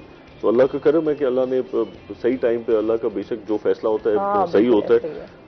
अच्छा, आप क्या समझते हैं, जिस तरह बहुत सारे अभी किसानों का ये भी कहना है कि अगर जिस तरह महंगाई हो रही है, बहुत ज़्यादा महंगाई कंट्रोल में नहीं हो रही, तो फिर हम लोगों की जो प्रोडक्शन है वो लोग हम नहीं कर सकेंगे। जिस तरह अभी हमारे यहाँ पे ज़राअत के हवाले से देखें तो हमारा जनूबी पंजाब जो है वो माशाल्लाह बहुत ज़्यादा वसी है, ज़राअत के हवाले से रिच है, लेकिन अभी बहुत सारे जो है वो चीज़ें, जिस तरह हमारे यहाँ पर कपास की काश्त बहुत ज़्यादा की जाती थी, लेकिन लोगों का रुझान जो है वो कपास की तरफ बहुत कम हो गया है, लोग डरते भी हैं।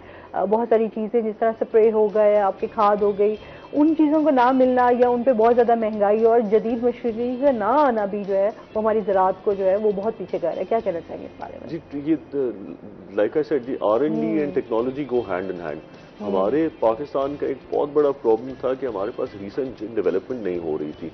पिछले चंद सालों के अंदर जो रिसर्च एंड डेवलपमेंट हुई है, होना शुरू हुई है इन द लास्ट डेकेड, हमारे अब कुछ सीड्स हैं जो आना शुरू हुए हैं। इस साल I think it's the second year के उसके कॉटन के जो है वाइट फ्लाई फ्री बीज आ रहे हैं, जिन पे गारंटी की गई है कि जी वाइट फ्लाई अटैक नहीं होगा। वाइट फ्लाई एक बहुत सीरियस प्रॉब्लम था कॉटन के लिहाज से। सो वो जो जेनेटिकली जो इन्होंने अब रिसर्च की है और जो बीज लेके आ रहे हैं, उससे होपफुली प्रोडक्शन में बेहतरी आएगी।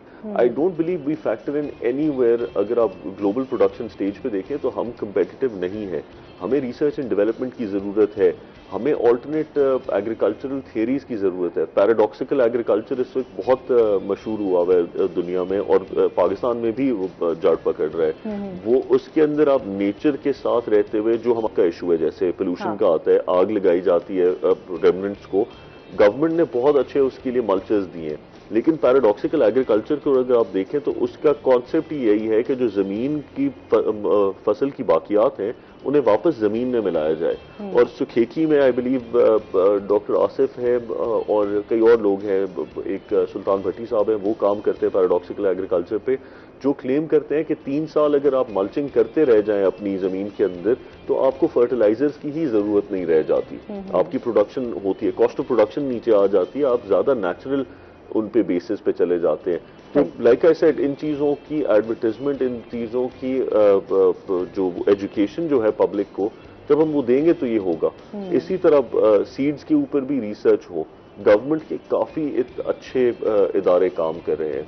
इधर साउथ पंजाब के अंदर देर आर लैब्स जो कि आपको, आई डोंट नो अगर आपको पता है नहीं पता है, लेकिन दोस्त कीड़े होते हैं, दोस्त कीड़ों के एग्स आपको गवर्नमेंट फ्री देती है, जो कि आप अपने क्रॉप्स में जाके लगाते हैं और वो इन पेस्ट्स को वो करते हैं, कर्टेल करते हैं। लेकिन हमारे कॉमन मैन को ये बात अंदाजा ही नहीं है, ना पता है, ना कोई जाके उनसे लेता है। सो ये इश्यूज है जिनको भी मसाइल हैं बहुत सारे, उसको हल करने की बहुत ज्यादा जरूरत है। अच्छा चलिए, ये तो थोड़े हमने मसाइलों पे बहुत ज्यादा बात कर ली, थोड़ा आपके पर्सनल लाइफ के बारे में भी जानना चाहेंगे कि आपका शौक था, आपने इसी तरफ स्टडीज के हवाले से भी जानना चाहेंगे, असिस्टेंट कमिश्नर इसी तरफ आना था, ब्यूरोक्रेट बनना था? मैं आई स्टडीड लम्स, तो मैंने तो कंप्यूटर साइंस पढ़ा था। अच्छा। But I studied history along side. मैंने हिस्ट्री, मुझे शौक था थोड़ा सा development and history and politics and sociology वगैरह के मैंने कोर्सेज लिए। कंप्यूटर साइंस में जाने का भी यही मकसद था कि इवेंचुअली उसको फॉर द कॉमन गुड इस्तेमाल करूं। फिर राइट आउट ऑफ यूनिवर्सिटी इन 2017 मुझे वालिद साहब ने कहा आप एग्जाम दे दो अभी रादर देन लेटर, लोग बाद में जाके देना पसंद करते हैं, तो बेहतर है कि आप अभी दे दो, ख़त्म करो। एंड उस वक्त मैंने किया, अल्हम्दुलिल्लाह पास हो गया। तो जब स्टार्ट किया तो अंदाज़ा हुआ कि as a field, being an assistant commissioner, being in the field, आपके जमीन से कान लगे हुए होते हैं, आपको लोगों को पता होता है कि लोगों के मसाइल क्या हैं जो हम डिस्कस कर रहे हैं। तो वो आगे हॉरिजॉन्टल एक मोबिलिटी मिलती है कि आप डिफरेंट एरियाज में काम कर सकते हैं। इंशाल्लाह अल्हम्दुलिल्लाह एट सम पॉइंट अगर एग्रीकल्चर डिपार्टमेंट में काम करने का मौका मिलता है, तो ये तो फर्टिलाइजर पे हम बात कर रहे हैं, पैराडॉक्सिकल एग्रीकल्चर पे बात कर रहे हैं, वहाँ पे पॉलिसी बनाने का मौका भी मिलेगा। कहीं और जाने, इंडस्ट्री में जाने का भी यही इस तरह फायदे होते हैं आगे जाकर। बट अभी as an assistant commissioner plan बिल्कुल नहीं था, लेकिन क्योंकि यहाँ पे इतना स्कोप है, आप काम कर सकते हो, कंट्रीब्यूट कर सकते हो, डीडी खान जैसे शहर देख सकते हो, तो अल्हम्दुलिल्लाह अब तक तो अच्छा चल रहा है। सही, चलिए बहुत शुक्रिया, बहुत अच्छा लगा, टाइम का पता नहीं चला, टाइम बिल्कुल गुजर गया। तो आप दोनों का बहुत शुक्रिया। और इसके साथ ही नाज़रीन, अभी हमने जाना ब्रेक पे, हमारे साथ रहिएगा, जब हम ब्रेक से वापस आएंगे तो हमारे साथ कुछ और गेस्ट मौजूद होंगे।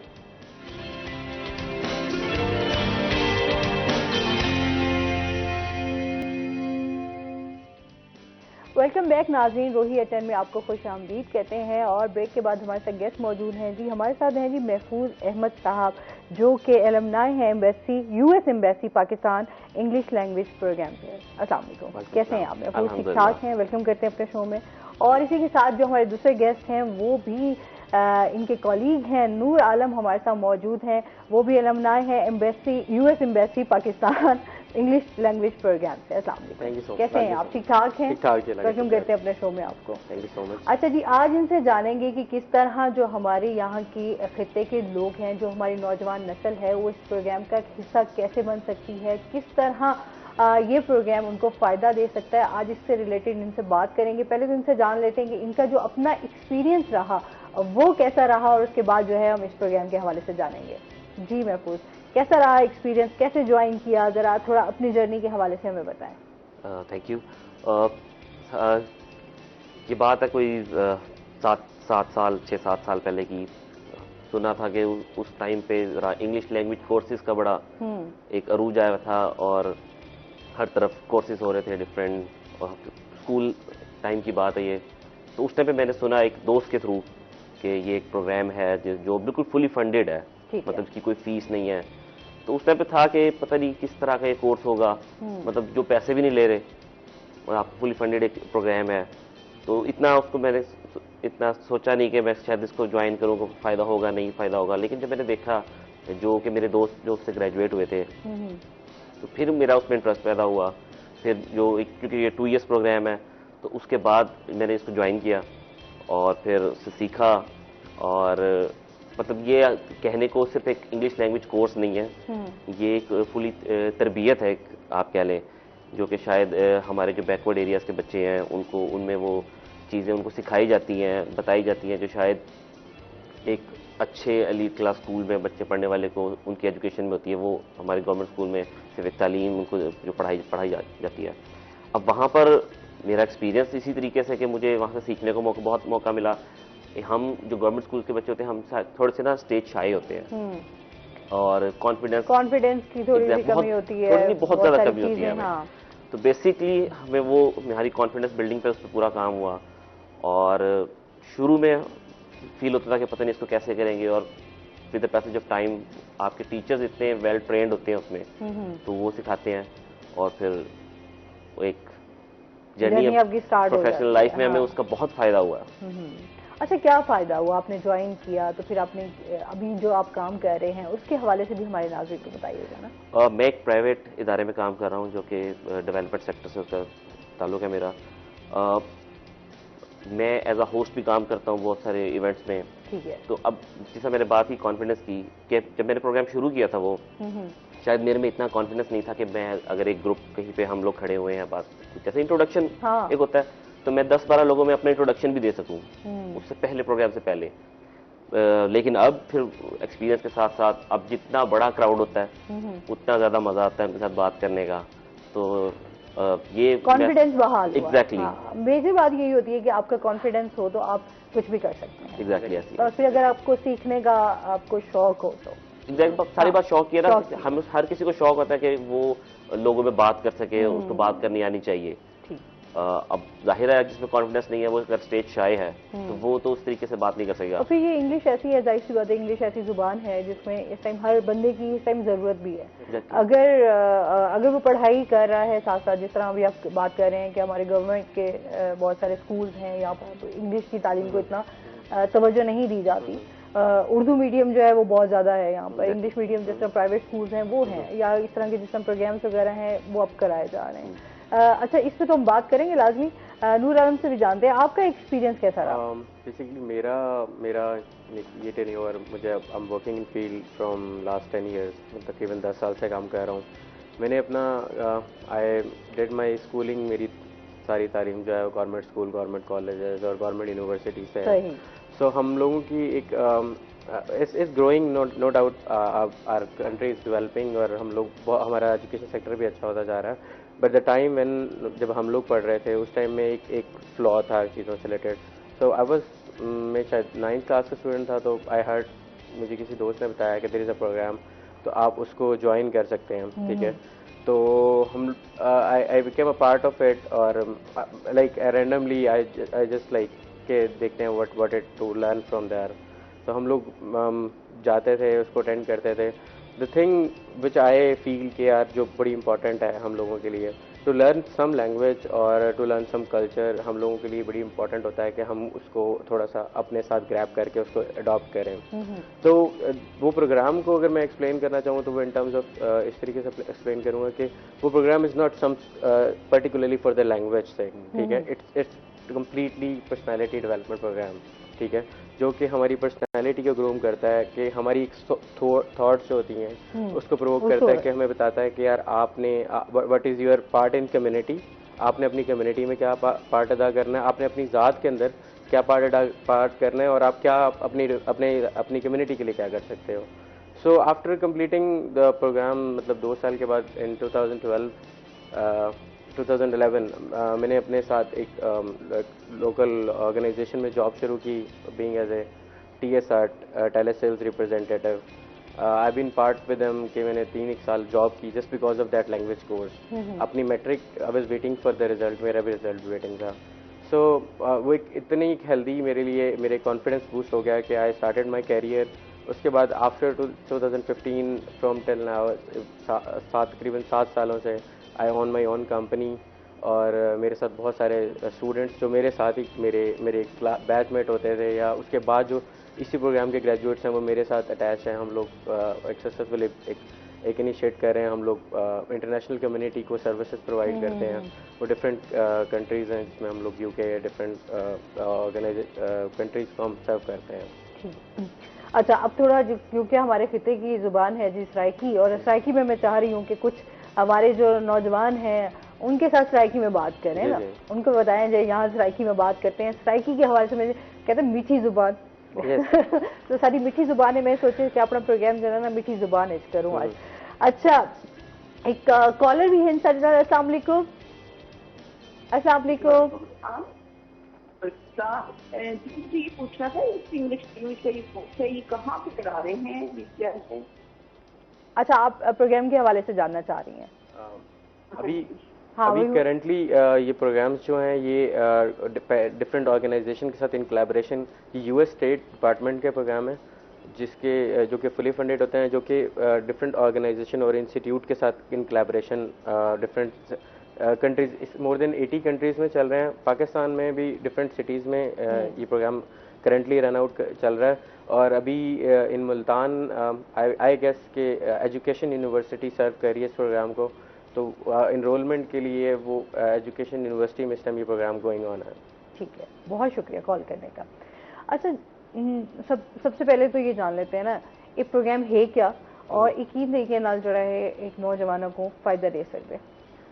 मैं ये आखा कि जो प्रोग्राम है ये 13 साल तो 20 साल ये एज क्राइटेरिया इंदे टेस्ट थींदे शुरू वन उन तो बाद इंटरव्यू थींदे। ठीक है, उन तो बाद क्लासेस रेगुलर स्टार्ट थी। एज द क्राइटेरिया के दसे 13 तो 20। अच्छा, 13 तो 20 तक मतलब तुम कर सकते। ठीक है, क्योंकि गवर्नमेंट स्कूल के स्टूडेंट वास्ते। हाँ ठीक है। ते हुन आजकल थिंदा पी एजुकेशन यूनिवर्सिटी दे उत्थे थिंदा पी इंदे क्योंकि जिवें कोविड तो बाद पहला प्रोग्राम शुरू किए थे, शुरू क्लासां ऑनलाइन ही थीं, हुन उता फिजिकल क्लासेस थिंदा पी। अच्छा, भी एक होर प्रोग्राम ही ये लाइक जेड़े लोग ही के एज ब्रैकेट नहीं आते लाइक ओ हैन लाइक 18 to 25 दी एज। अच्छा, उन्हें तो लाजमी गल करिए। इसमें कॉलर है ना। अस्सलाम वालेकुम।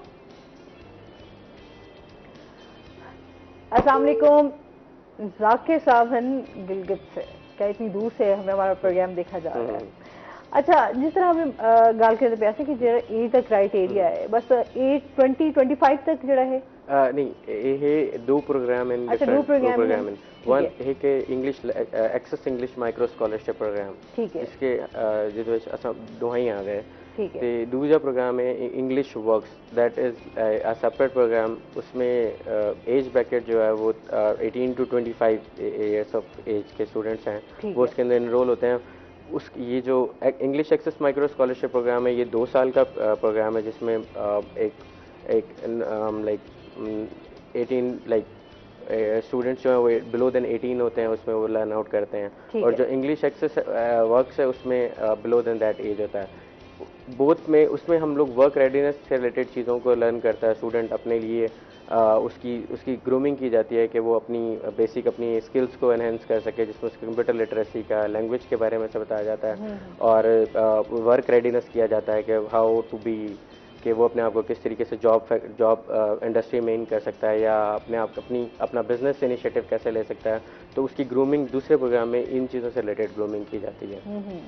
बेसिकली क्या एक तरबियत है जी, कि किन तरीके नाल एक नौजवान को एक मुआशरे च अपना रोल प्ले कर सकते हैं, किन तरीके नाल वो अपने आप को प्रेजेंट कर सकते हैं ना। ये बड़ा जरूरी है कि अज के दौर च एक नौजवान को कहीं भी अस जॉब करने पे उत्था भी तारीख एक इंग्लिश ऐसी जुबान है कि उत्थां को हर वेले जी है जरूरत पड़ती है।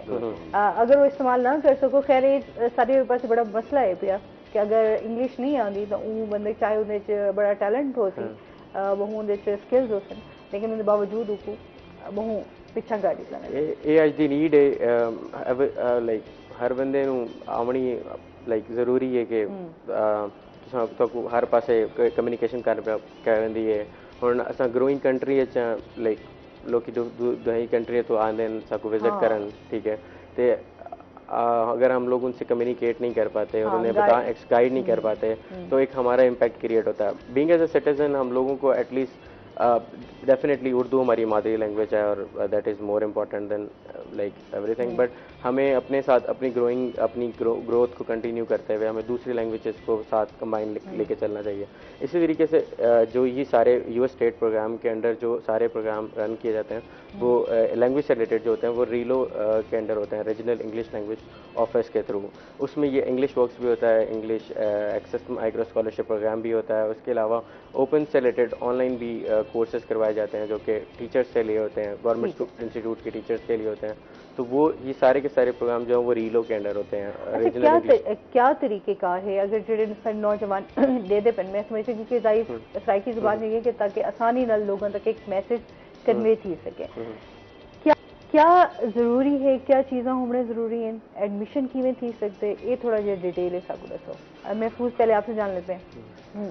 एडमिशन के लिए जैसे मैंने आपको पहले बताया कि एज क्राइटेरिया है और एक वो छोटा सा टेस्ट होता है पहले, फिर उसमें शॉर्ट लिस्टिंग के बाद इंटरव्यू जो कि हमारे टीचर्स भी होते हैं उस प्रोग्राम के, इंटरव्यू होता है बच्चों का। उसके बाद वो अच्छा की तरीके दा इंटरव्यू होंदे, क्या पूछा वेंदे, थोड़ा जिहा उंदे स्पार्क है किहो जिहा उंदा कॉन्फिडेंस किहो जिहा है, ये दो चार चीज़ां जेहड़े ने वो पूछा वेंदे। ठीक है, एक बड़ी गल मैं ऐड करे सा जेहड़े देते पेन सकू जेहड़े स्टूडेंट हैं एक इंस्टीट्यूट विच प्रोग्राम थींदा पिए जेहड़ा दूजे इंस्टीट्यूट तो आंदे उंदे किते इंदे विच स्टाइपेंड ही है, मतलब जेहड़े फुली फंडिड तो है ही है, उनके नाल जितनी बच्चा जरा आंदे उठां उनके वास्ते उनके TADA ही है। जितनी उनकी हाजिरी थी सी ज़ाहिर है उन बच्चे को बालक होंगे कैसा हूँ किवें वनूँ क्योंकि स्कूल तो बाद 2 घंटे की क्लास नहीं है। उन्होंने वास्ते ये मसला होंगे कि जी मैं तो फलाने स्कूल पढ़ता पिया था पिया तो मैं मेरे लिए मुश्किल हो समझना, तो उन्हें वास्ते TADA ही है।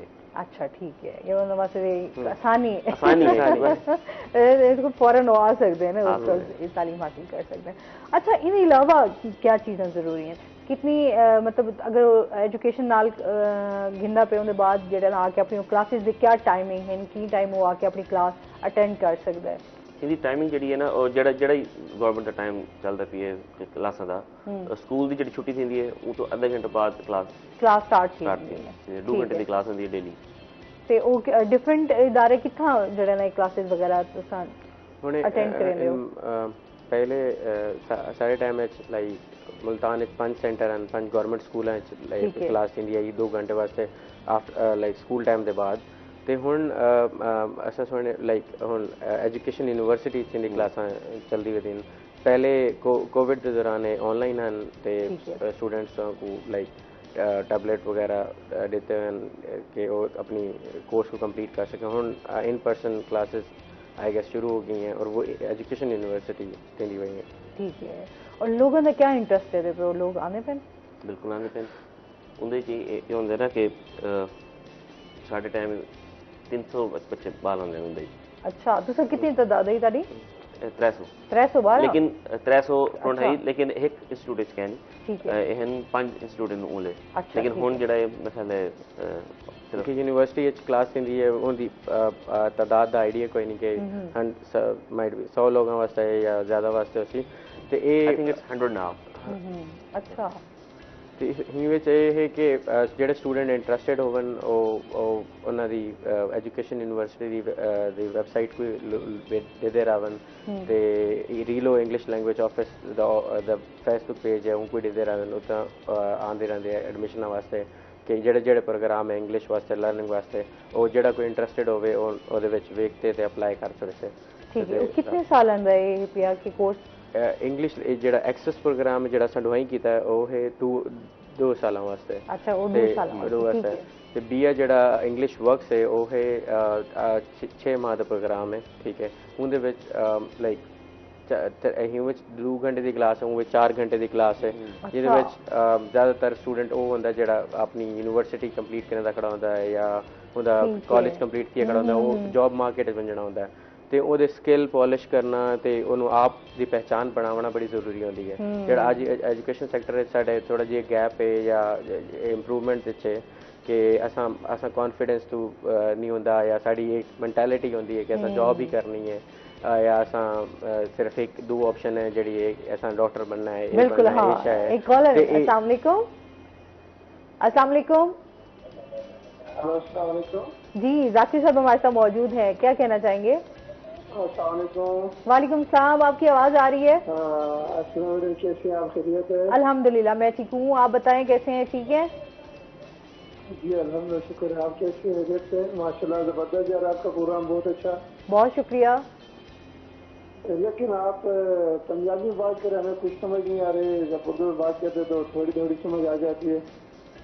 सराइकी में समझ नहीं आ रही आपको?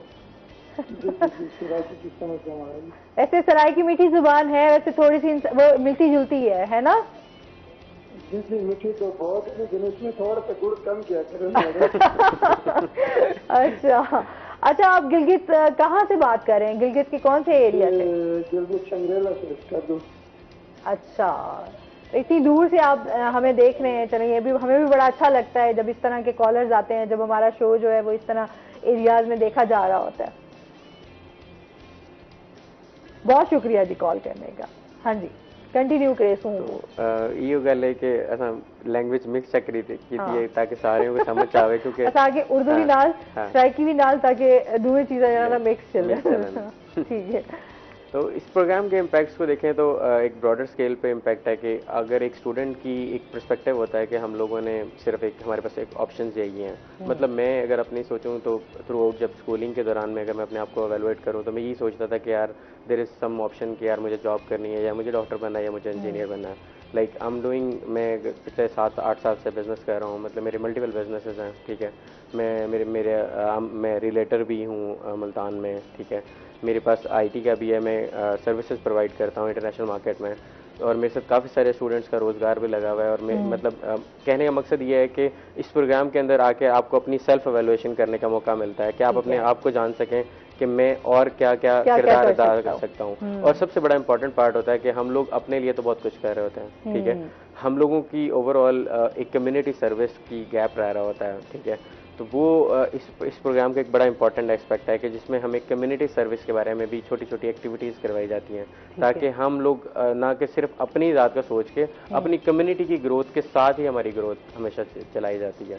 तो उस लिहाज से ये बहुत अच्छा प्रोग्राम है। और मतलब मुझे मैं कर कहूँ कि if I am doing anything, अगर मैं अब कुछ कर रहा हूँ तो जस्ट बिकॉज ऑफ इट कि यार मुझे किसने एक नॉकिंग पॉइंट दिया, मुझे सेल्फ एवेल्युएशन करने का मौका दिया, अपनी ज़ात को टटोलने का कि यार आप इससे भी कुछ कर सकते हैं। हाँ। अच्छा जी जी, अच्छा, जिनके ये कॉल आई थी उनके लिए मैं ये बताना चाहता हूँ कि ये जो प्रोग्राम है English access micro scholarship programme, जिसको हम एक्सेस बोलते हैं, ये सिर्फ मुल्तान में नहीं हो रहा। ये कराची से लेके गिलगित तक या कश्मीर तक जितने भी मेजर सिटीज़ हैं उन सब में ये प्रोग्राम रन किया जा रहा है। मतलब हर सिटी एग्जैक्टली उन तो अलावा ग्लोबली थी भी है। ते मेरा ख्याल है टीचर 26,000 ਜਿਹੜੇ स्टूडेंट हैं वो ग्रेजुएट थी चुके पंजाब ना पूरे वर्ल्ड। अच्छा ठीक है, सिर्फ पाकिस्तान नहीं थी पिया। अच्छा, पाकिस्तान तो बाहर भी थी ना, पूरी दुनिया 80 कंट्रीज हैं जिन्हें प्रोग्राम चल रहा है सेम टाइम है।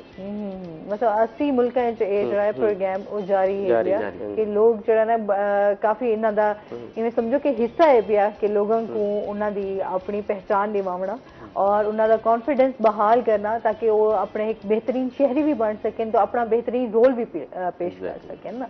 अच्छा, ये बड़ा जरूरी है। कॉन्फिडेंस भी आजकल बड़ी वैसे कमी है भाई। अगर सारे देखो बहुत सारे स्टूडेंट्स इवें माशाल्लाह उन्होंने बड़ी डिग्रियां की, लेकिन अगर उन्होंने गाल करो ना वो गाल नहीं कर सकते, बड़ा उन्हें होंगे कॉन्फिडेंस की कमी होती है। और कुछ लोग शाय भी होने जो ना वो अपने आप को तरीके प्रेजेंट नहीं कर सकते कि जी तरीके उन्होंने करना चाहिए। और मैं जो सीखा है कि कई लैंग्वेज को अडॉप्ट करने वास्ते ना तो वो सब तो इंपॉर्टेंट है तो कॉन्फिडेंस होना चाहिए। लाइक यही मिसाल कोई मैं वेख लो कोई लैंग्वेज सीखनी हो असा लाइक कोई बाल थींदा है पैदा थींदा है हमें उर्दू गलत बोलेंदा ना असा इनकरेज करेंदा चलो वर्ड बोले है, ठीक है। नई लैंग्वेज कोई बंदा गलत इंग्लिश बोले चा तो असा उनको मजाक चा बनेंदे हैं तो बंदे का कॉन्फिडेंस बै वेंदा है। ये प्रोग्राम सकू ये जे प्रोग्राम जेडे सकू एनवायरनमेंट देंदे जिहदे विच असां प्रैक्टिस करेंदे हैं तो यू नो जब तक हम लोग गलत नहीं बोलेंगे तब तक हम लोग सही बोलने के काबिल नहीं होंगे। सो कोई भी लैंग्वेज सीखने का मेरी आज तक एक शौक होना चाहिए और एक कॉन्फिडेंस होना चाहिए और आपको एक एनवायरनमेंट में आपको कंटिन्यू करना पड़ता है। आपकी अपनी इनकरेज हो, अगर आप खुद से कर सकते हो तो आप कर सकते हो, कोई भी लैंग्वेज। जितने भी नौजवान हमें देख रहे हैं, सुन रहे हैं, उनको यही है कि अगर आप आते हैं तो इस इंग्लिश लैंग्वेज कोर्स को आप ज्वाइन कर सकते हैं और ये फ्री ऑफ कॉस्ट है, फ्री ऑफ कॉस्ट है। आप लाजमी ज्वाइन करें और अपने आप को जो है अपनी इंग्लिश को बेहतर करें, अपने आगे जो आपके काम हैं, फ्यूचर है, आप उनको सिक्योर कर सकते हैं। बहुत शुक्रिया आप दोनों का, बहुत अच्छा लगा आप हमारे शो में और काफ़ी इन्फॉर्मेशन हमारे व्यूवर्स तक पहुँचे। इसके साथ ही नाज़रीन अभी हमने जाना है ब्रेक पे, हमारे साथ रहिएगा।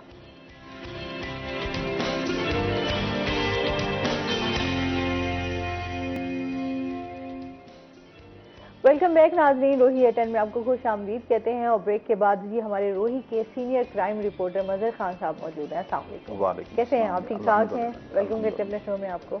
और आज हम चाह रहे थे कि इनको अपने शो में दावत दें और इनसे जानें कि आजकल जैसे महंगाई बहुत ज़्यादा होती जा रही है, बेरोजगारी बढ़ती जा रही है, उसके साथ साथ क्राइम में भी जो है वो इजाफा होता जा रहा है। इनसे जानेंगे कि कौन कौन से क्राइम इस टाइम जो है वो बहुत ज़्यादा हो रहे हैं।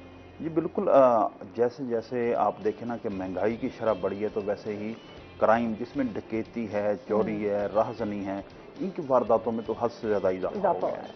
आप दिन में अगर आप मुल्तान में एवरेज लगाएं तो 45 से 50 वारदातें जो हैं वो डकैती की और राहजनी की तो रूटीन में हो रही हैं।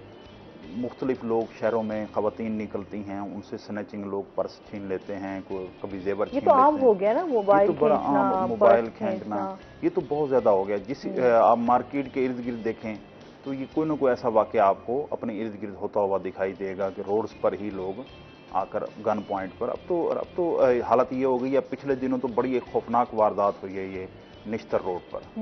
तो वहाँ पर तो बाकायदा एक प्लाजा है, वहाँ पे 5-7 मेडिकल स्टोर है, बड़ा रशी एरिया है। जी बिल्कुल, ये तो वहाँ पर जो है ना बाकायदा 3 लोग आए हैं और उन्होंने कलाशनकोफें उठाई हुई थी, उन्होंने आके सबको यरगमाल किया है। 18 से 20 लाख की रकम थी, वो वहाँ से लूट कर गए हैं। लेकिन उसका जो इम्पैक्ट है वो पूरी ताजिर बिरादरी पर आया है, वहाँ आए हुए शहरियों पर आया है।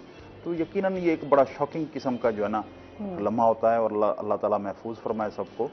तो इस वारदातों में तो बहुत ज़्यादा इजाफा हुआ। अच्छा, मैं खुद हमारे घर के पास ही नेबर्स में जो है वो डकैती हुई, अरे एक नहीं 2 दफ़ा हो चुकी है और अब तो उनकी कभी जो है मीटर की तारे तक काट के चले गए और चोरी की, काफ़ी डकैती वहाँ पर हुई। मतलब अब ये इस तरह के क्राइम में इजाफा होता जा रहा है। लोग ये जो नवाही इलाके हैं ना जी, जैसे मखदूम रशीद है, कादिरपुरा है, बंद बोसन है, शुजाबाद है, बस्ती मलूक है, इन इलाकों के जो मुज़ाफ़ाती एरियाज, जो देहाती एरियाज हैं, वहाँ पे एक वारदातें हैं जो ट्रांसफार्मर चोरी की वारदातें हैं। जैसे किसानों ने ट्रांसफार्मर लगाए हुए हैं, ये आबादी है, दूर ट्रांसफार्मर है, आबादी काफ़ी फासले पर होती है वहाँ पर, तो वो वहाँ आके रात को ट्रांसफार्मर उतारते हैं, उसमें से जो कॉयल और कीमती चीज़ होती है वो निकाल लेते हैं, फिर चले जाते हैं। इस किस्म की वारदातें जो है प्रोफेशनल होते हैं, ये भी मतलब बात है। अब देखें ना कि इतनी बड़ी हाई वोल्टेज तारों को अगर कोई हाथ लगाता है तो वो या वापडाको को मुलाजिम लगा सकता है, ये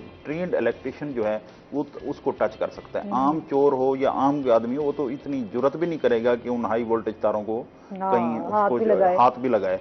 लेकिन वो जाहिर बात है ट्रेंड लोग होते हैं, उसमें इलेक्ट्रिशियंस जो होते हैं वो भी इन्वॉल्व होते हैं, वापडा वाले भी शायद मुलविस होते हों। पुलिस कोशिश तो कर रही है उन गैंग्स को ट्रेस करने की, लेकिन इससे किसान हमारे काफ़ी डिस्टर्ब हो रहे हैं। किसान जो हमारे बिरादरी, आप क्या समझते हैं इस पर अभी क्या इकदाम किए जा रहे हैं? पुलिस इस पर जो है वो काम कर रही है कि नहीं कर रही? पुलिस अभी रिसेंट अगर देखें ना तो पुलिस की कोई खास वर्किंग नज़र नहीं आई, क्योंकि मुल्तान पुलिस यहाँ मैच सिक्योरिटी में भी मसरूफ़ रही, दीगर जो काम थे उसमें भी मसरूफ रही। अब शायद कोई गैंग वगैरह ट्रेस करें, लेकिन एडिशनल आईजी जो हैं साउथ पंजाब, उन्होंने भी ये जो 11 अजला हैं जनूबी पंजाब के, उनमें सबसे ज़्यादा जो है वो मुल्तान को जो फिगर्स वाइज आया है तो उसमें मुल्तान का पहला नंबर था कि सबसे ज़्यादा वारदातें मुल्तान में हो रही हैं।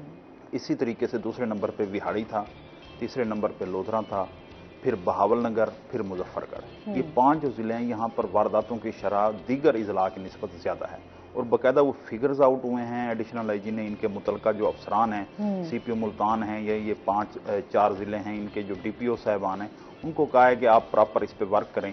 तो अब पुलिस जो हुकाम है वो ये कह रहे हैं कि हम जो इसका एक डॉल्फिन कार्ड है, मुहाफिज कार्ड है, उसके साथ साथ जो थानों के गश्त का निज़ाम है हम उसको मौसर बनाएंगे। जो गश्त का जो मेन रोड्स हैं वहां पर गश्त हो रही हों। 15 की सर्विस को भी जरा इंप्रूव करने की कोशिश कर रही है पुलिस, लेकिन बहरहाल ये जो वारदातें हैं ये बढ़ी हैं, बहुत बढ़ी हैं। जो है वो इजाफा ही हो रहा है, उनमें इजाफा हो रहा है, पुलिस कमी नहीं आ रही। हाँ, उनमें कमी नहीं आ रही। ये एक बड़ी क्योंकि जिसके साथ जो वारदात होती है ना जी, चाहे वो 5000 की भी हो, चलो लाखों की तो वारदात एक शॉकिंग होती है, 5000 की भी अगर गन पॉइंट पर कोई आपको लेकर जाता है ना, तो आप काफी दिन कोई भी नॉर्मल इंसान नॉर्मल ही नहीं हो पाता वापस। बिल्कुल ऐसे ही है, वो शॉक में, हाँ, शॉक में रह जाता है, और उसको जो उसकी जो इम्पैक्ट्स आते हैं वो उसकी पर्सनल लाइफ में इवन डिस्टर्ब हो जाता है, बहुत ज्यादा डिस्टर्ब होता है। क्योंकि जाहिर सी बात है, एक अचानक से आपके जो है गन पॉइंट पे आपसे चीजें छीन लें, चीजें तो छीन ली जाती हैं, वो कोई उसमें आप होता है एक तो आपको जान का खतरा महसूस हो रहा है, वो आपके साइकोलॉजिकल इश्यूज जो हैं वो बहुत ज्यादा बढ़ जाते हैं खौफ की वजह से। बिल्कुल बड़ा शौक होता है,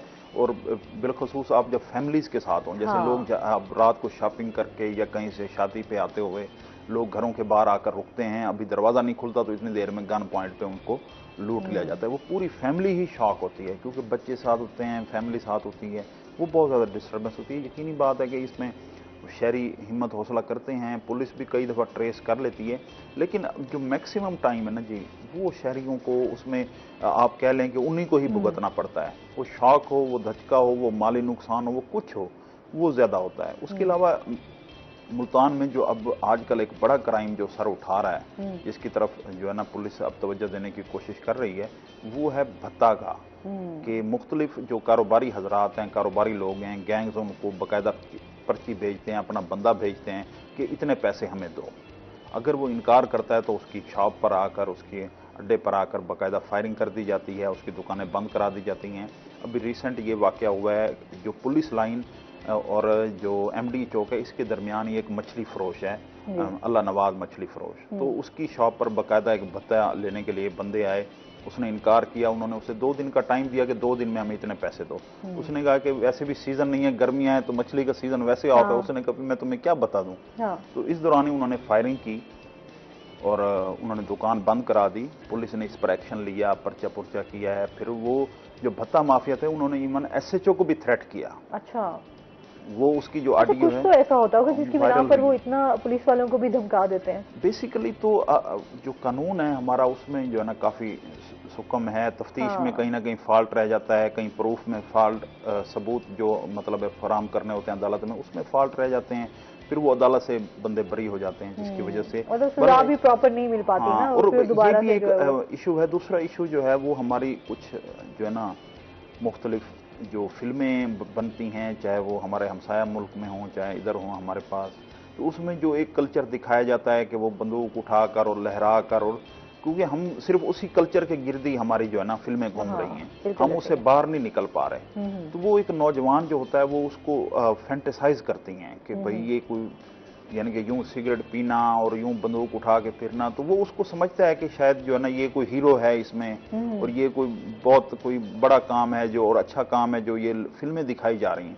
तो वो जाहिर बात है, जैसे जैसे वो लाइफ में आगे बढ़ता है और अगर उसको वैसी कहीं सिचुएशन मिल जाती है, सोसाइटी में ऐसे लोगों की कुर्बत मिल जाती है, तो वो फिर क्राइम की डगर पे चल पड़ता है। अच्छा, आप क्या समझते हैं, जिस तरह हमारी नौजवान नस्ल है, एक तो जिस तरह बेरोजगारी बहुत ज्यादा है, क्या ये वजह भी है कि इसकी वजह से भी जो है लोग, जो हमारी नौजवान नस्ल है वो इस तरफ आ रही है कि वो अब इस तरह रोड्स पे, गन पॉइंट्स पे लोगों से मोबाइल खींच लेना, पर्स खींच लेना, या इस तरह जिस तरह आपने बताया कि निश्चित रोड पे जो है एक डकैती भी की गई, तो उस हवाले से लोग, आप समझते हैं कि नौजवान नस्ल हमारी इस तरफ आ रही है बेरोजगारी की वजह से? जी जी बिल्कुल, बेरोजगारी एक बहुत बड़ी वजह है, क्योंकि रोजगार जो होता है वो सबके लिए एक इम्पोर्टेंट होता है। बिलखसूस फिर जब कुछ स्टूडेंट्स आते हैं, जैसे मुल्तान जैसा शहर है, तो इसमें पूरे साउथ पंजाब से स्टूडेंट्स आते हैं पढ़ने के लिए, लेकिन जब वो यहाँ आकर रहते हैं तो उनके अखराजात इतने होते हैं, उनके मामलात इतने होते हैं कि वो उनको जो पूरा करने के लिए, तो उनको ऐसे काम में वो इन्वॉल्व हो जाते हैं, कहीं ड्रग्स में कोई इन्वॉल्व हो जाता है तो वो फिर इस तरफ आ जाता है। ऐसी तो कई चीज़ें हैं, और इस हवाले से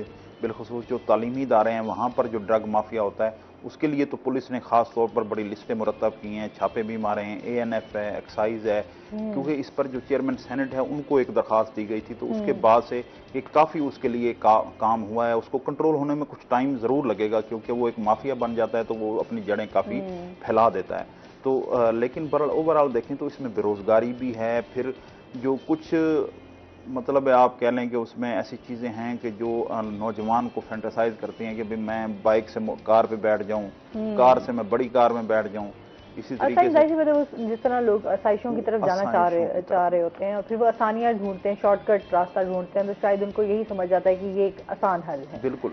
अच्छा, ये बहुत सारी चीजें, हमारा ये मसला है कि कानून पे उन चीजों तक पहुंच नहीं पाता जो असल किरदार होते हैं, वो बड़े टाइम भी लग जाता है। ये भी हमारा एक बड़ा मसला है ना, इंसाफ नहीं मिलता। इंसाफ जाहिर बात है उसका जो प्रोसेस है वो काफ़ी लेंथी है, उसमें काफ़ी लेंथी है। उसके लिए तो जाहिर बात है उसमें हमारी जो पार्लियामेंट है उसको किरदार अदा करना चाहिए। जो हमारा जो पुलिस रूल है ना जी, वो 1800 सबसे पहले तो पुलिस आती है ना जी। हाँ जी, पुलिस का जो रूल है ना जी, देखें ना 1861 का रूल है जो अंग्रेज बना कर गया था। आज तक पुलिस की उसी बुनियाद पर ही काम कर रही है। और अब आप बैठे हुए हैं 2022 में। जब आप 2022 के चैलेंजेस को देखेंगे, 2022 की जो चेंजेस हैं उसको देखेंगे, और कहाँ 1861, तो इस दौरान क्या किया हमारे कानून साजों ने? उन्होंने तो कोई कानून नहीं किया। तो पुलिस तो उस तरीके से आ नहीं सकी, वही चीजें, वो कानून में कुछ बुनियादी तब्दीलियां ही नहीं ला सके। बिल्कुल, इस पर मजीद हम बात करेंगे। नाज़रीन, अभी हमने जाना है ब्रेक पर, हमारे साथ रहिएगा।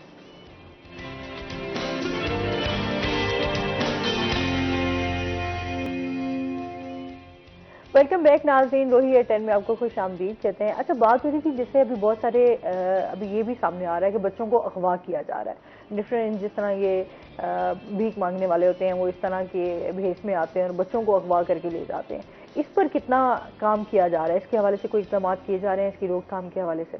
जी बिल्कुल, इस हवाले से अगर आप देखें तो मुल्तान पुलिस ने ना खास तौर पर बड़ा इसको फोकस किया है। मौजूदा जो CPO मुल्तान है, इन्होंने बाकायदा इस पर एक पूरा एक फ्रेमवर्क दिया है और पुलिस को हाई अलर्ट रखा हुआ है। इस टॉपिक पर बड़ा इसको एड्रेस किया जा रहा है, क्योंकि मासूम बच्चे हैं, किसी के भी जो है ना जी, वो बच्चा अगर गायब होता है तो वो पूरी लाइफ जो है ना, खुदा न खास्ता अगर वो कहते हैं ना कि एक देहातों में मिसाल दी जाती है कि अगर बच्चा फोत हो जाता है तो कहीं ना कहीं माँ बाप को हौसला आ जाता है, लेकिन अगर बच्चा गुम हो जाता है तो वो पूरी जिंदगी ही वो बेचारे उसमें तड़पते रहते हैं कि वो कहाँ है कहाँ नहीं है।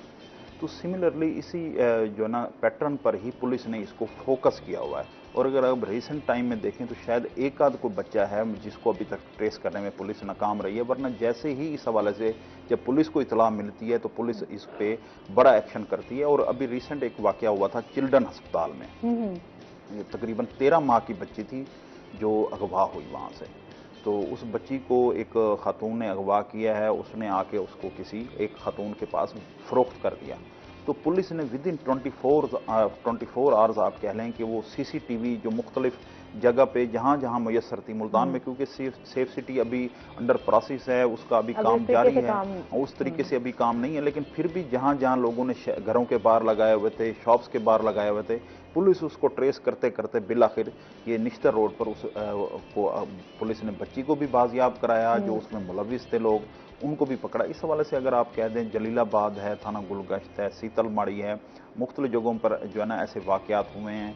अभी रिसेंट एक बच्ची थी जो जलालपुर से अपनी नानी के साथ आई थी जनरल बस स्टैंड पर, उसको एक बंदे ने अगवा किया तो पुलिस ने वो भी 24 घंटे के अंदर अंदर उसको CCTV की मदद से वो जो जिम्मेदार था उसको भी पकड़ा, उस बच्ची को भी बाजियाब कराया। तो ये यकीनन इस पर पुलिस का खास तौर पर फोकस है। अच्छा, आजकल ये मैं खुद भी सोशल मीडिया पर देख रही थी कि एक आदमी जो है वो भेष बदल कर जो है वो काफी इलाकों में इस तरह जाता था और बच्चों को वहां से अगवा करके अगर उससे जैसे उसको बंदे को पकड़ा गया तो 5,000 रुपया सिर्फ उसने कीमत लगाई कि बच्चों को उससे 5,000 में उसने फरोख्त कर दिया। लोग इतना इन चीजों से समझ नहीं आती, हालात से इतने मजबूर हैं, या उनको क्या इस तरह का मसला है कि बच्चों को अगवा करके और वो 5,000 सिर्फ एक 5,000 कब तक आप चला सकते हैं और वो फरोख्त कर देते हैं किसी का। ठीक है, ये सोशल मीडिया पे काफी वायरल हुई थी। और जो मैंने आपको बताया वाकया बताया है चिल्ड्रन कॉम्प्लेक्स का, उसको भी अगर आप बगौर जायजा लें तो वो भी इससे मिलता जुलता है। हाँ। कि एक खातून है, उसके जो है ना बेटियां हैं, बेटा नहीं है, उसने कहा कि भाई मुझे को बच्चा ला दो। उस बच्चे को लिए उसने चंद हजार रुपए के एवज एक जो काम करने वाली होती है मुख्तलिफ जगहों पर खातून, उसको ऑफर कराई। वो चिल्ड्रन कॉम्प्लेक्स गई, वो किसी हुए बच्चा उठा के वहां से भागा। हाँ, लेकिन मतलब तो कहने का मकसद ये है कि ये एक बड़ा शॉकिंग चीज है। इसमें यकीनन अब ये तो था कि वो बच्ची पालना चाहते थे, वो अलग चैप्टर है, लेकिन यहाँ पे जो बच्चे फरोख्त होते हैं, बच्चे स्मगलिंग होते हैं, ये सब चीजें हैं। इसमें यकीनन जो है वो एक हमें बतौर सोसाइटी या बतौर पेरेंट भी हमें जो है ना इसको एड्रेस करना चाहिए। अब वालिदैन भी बच्चों के साथ उतना अटैच नहीं है, कोई रोजगार का मसला है वो भागा फिर रहा होता है, वालदा अपने काम में होती है, तो इतना अफरा तफरी का दौर होता है कि फैमिली के साथ वो जो एक आज से 20 साल पहले या 30 साल पहले जो एक वो था बाउंडिंग थी वो, या बहुत ज्यादा टाइम स्पेंड करना था आपस में, वो नहीं रहा। उसकी वजह से भी ये काफी प्रॉब्लम आता है कि आप जो है ना बच्चों को वो टाइम नहीं दे पाते, तो वो खेलने के लिए बाहर निकल जाते हैं। जैसे ही वो बाहर निकलते हैं, बाहर नहीं होता ना, वो घर में आप मोबाइल एक ऐसी चीज आ गई है, एक ऐसा गैजेट है। आबादी इतनी बढ़ गई है असल में ना। पहले होते थे मोहल्ले, उसमें लोग रहते थे, तो वो हर कोई एक दूसरे को जानता था, वो केयरिंग का निजाम था एक। बिल्कुल। अब वो चीज है नहीं, क्योंकि कॉलोनी सिस्टम है। अब किसी को कोई परवाह नहीं कि साथ वाले घर में क्या हो रहा है। तो इस वजह से जो है वो ये हमें मतलब इसको जो है ना, ये बेसिकली सोशल इशू है, हमें सोशल पॉइंट ऑफ व्यू से देखना चाहिए। लॉ एनफोर्समेंट एजेंसी तो बाद में आती है, ये बेसिकली तो हम सबकी एक जिम्मेदारी बनती है। बच्चों को भी टाइम दे और अपने इर्द गिर्द भी नजर रखें कि अगर कोई बंदा अनजान आदमी आया हुआ है, वो किसी बच्चे के साथ को बात कर रहा है या उसको टच कर रहा है, या उसको कोई जैसे चाइल्ड अब्यूज के केसेस हो जाते हैं, इस किस्म के जो केसेस हैं, अगर हम विजिलेंट रहें, अपने इर्द गिर्द लोगों को नजर रखें, लोगों की मूवमेंट को देखें, अनजान लोगों को देखें, तो यकीनन उससे बड़ा फर्क पड़ेगा। तो being a citizen of this city, इस सोसाइटी के हम पार्ट होने के नाते ये हमारी जो है ना जिम्मेदारी बनती है कि हम अपने इर्द गिर्द नजर रखें, जो रूटीन में हम नहीं रखते। और ये बड़ा ड्रॉबैक है हमारी सोसाइटी। मैं सोचती हूँ बहुत ज्यादा जो है मतलब साहब बहुत ज्यादा फैल गई है। अब तो लोग खड़े हुए तमाशा देख रहे होते हैं, या आपकी एक वीडियो बना लेंगे और उस पर वो अपना तबसरे जो है वो पेश कर देंगे, लेकिन कोई मदद के लिए नहीं जाता। बिल्कुल ऐसा, मतलब लोग इकट्ठे होकर जस्ट तमाशा देख रहे होते हैं, कोई किसी की हेल्प करने के लिए तैयार नहीं होता। ये एक बेहिसी है, एक अलमिया है, मुआशरती बेहिसी भी है। इसमें कुछ कानून की भी मसाइल हैं कि जैसे आप जख्मी को या किसी को टच कर रहे होते हैं, तो उसके बाद आप खुद पहले गवाह होते हैं ना जी, फिर आप उस प्रोसेस से बचना चाहते हैं।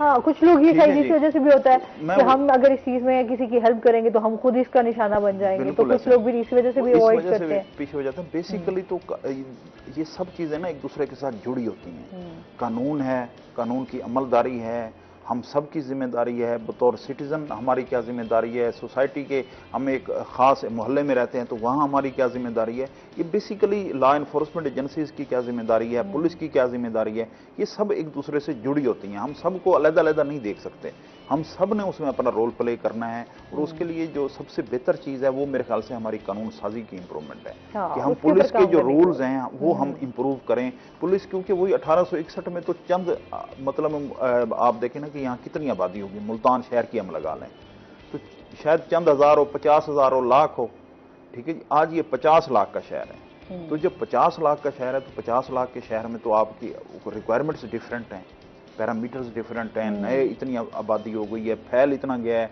अब नांगशाह से देखें बंद बोसन तक मुल्तान शहर फैला हुआ है, किलोमीटर तो बहुत ज्यादा आबादी हो चुकी है। तकरीबन ये 15-20 किलोमीटर का एरिया बनता है, 25 किलोमीटर का।